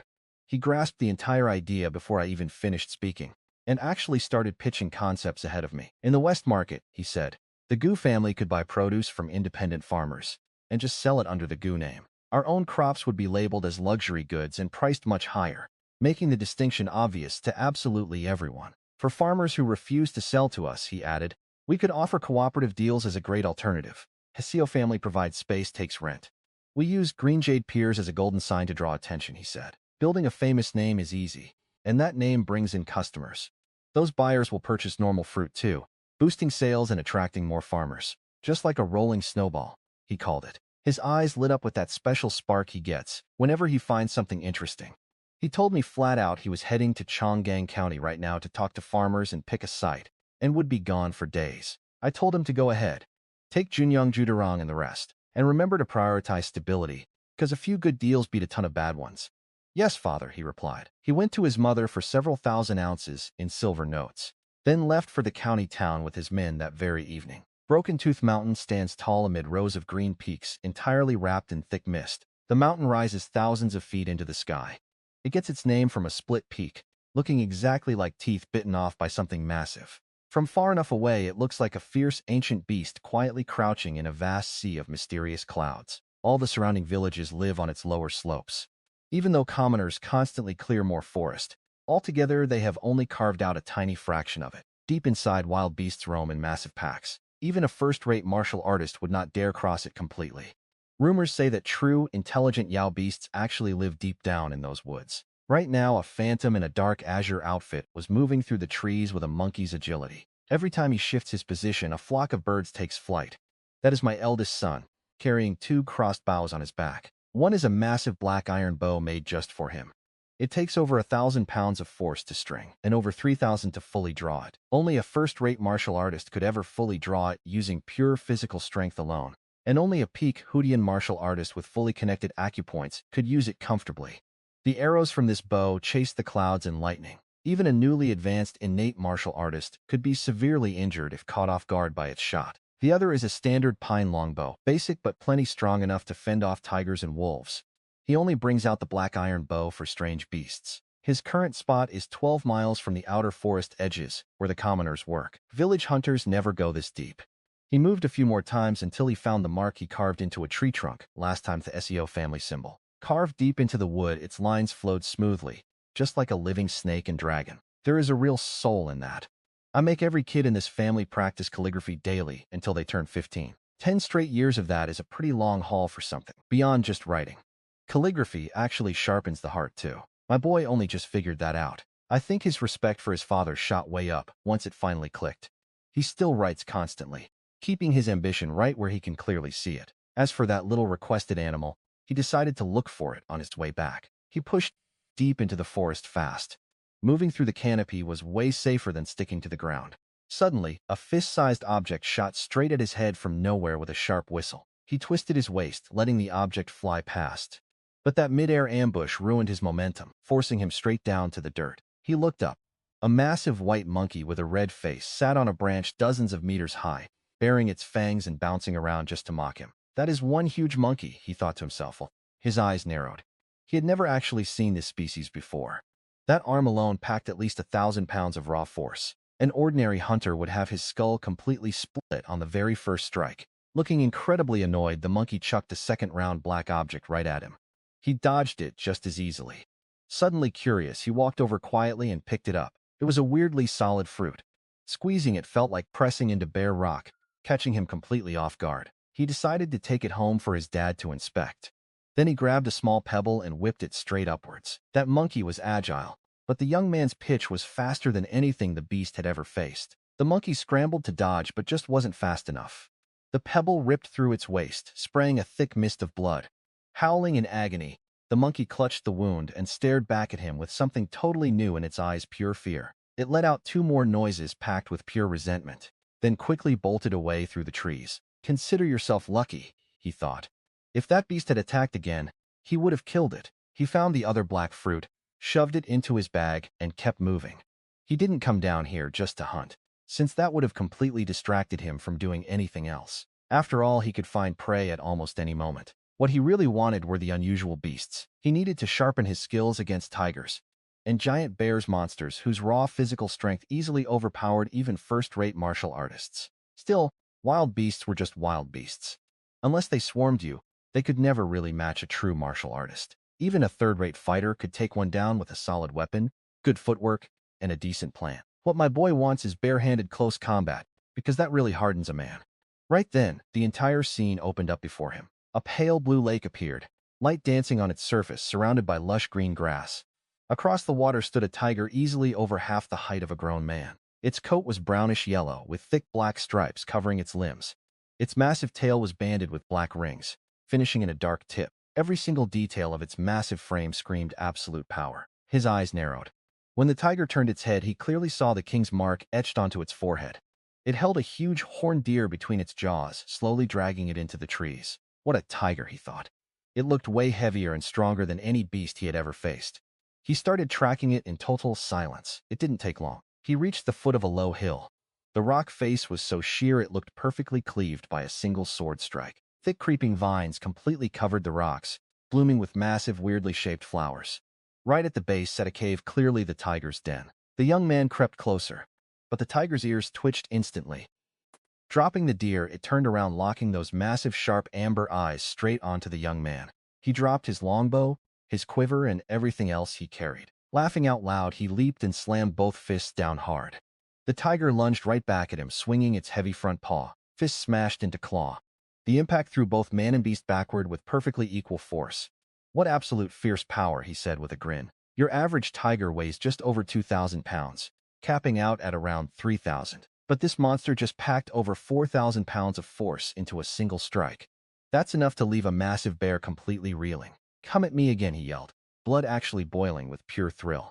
The tiger took that challenge as a total insult, roaring fiercely as its wild eyes screamed just one word: prey. He stomped hard enough to crack the dirt beneath him, launching forward like a fired arrow. The tiger didn't meet him head-on. It leaped sideways instead. The second the young man landed, that striped tail whipped out so fast, he actually heard the crack before it even hit. He blocked with both arms, but still went flying backwards for meters. Jaws gaping wide, the tiger pounced right as he hit the dirt. But the young man just smirked. Planting one hand, he thrust his right leg up like a spear. The brutal kick sent the tiger flying back for over 10 full meters. The tiger hit the ground, rolled twice, and stood back up, staring at him with pure focus. Then another roar echoed from the cave. A second tiger slowly emerged, noticeably smaller and lighter in color. It's a female, he realized. Looks like a mated pair lives here, which was actually perfect. He had just decided fighting one tiger wasn't nearly enough pressure anyway. He actually laughed out loud a few times.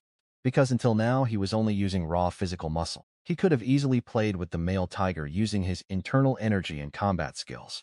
The male roars and the female answers back. They split up, flanking him from both sides at once. And watching how flawlessly they execute this, it is pretty obvious this isn't their first time cornering prey together. The male charges first, and the female creeps up slowly. He keeps his focus mostly on her, totally expecting a sneak attack. The female spots an opening to pounce, sometimes swiping with her tail. But not a single strike connects. He uses the minor dragon and elephant movements, fueled by internal energy. Each strike packs almost 6,000 pounds of force. Both tigers are incredibly tough. They took several solid hits before even reacting. Excellent, he said. This is totally worth the effort.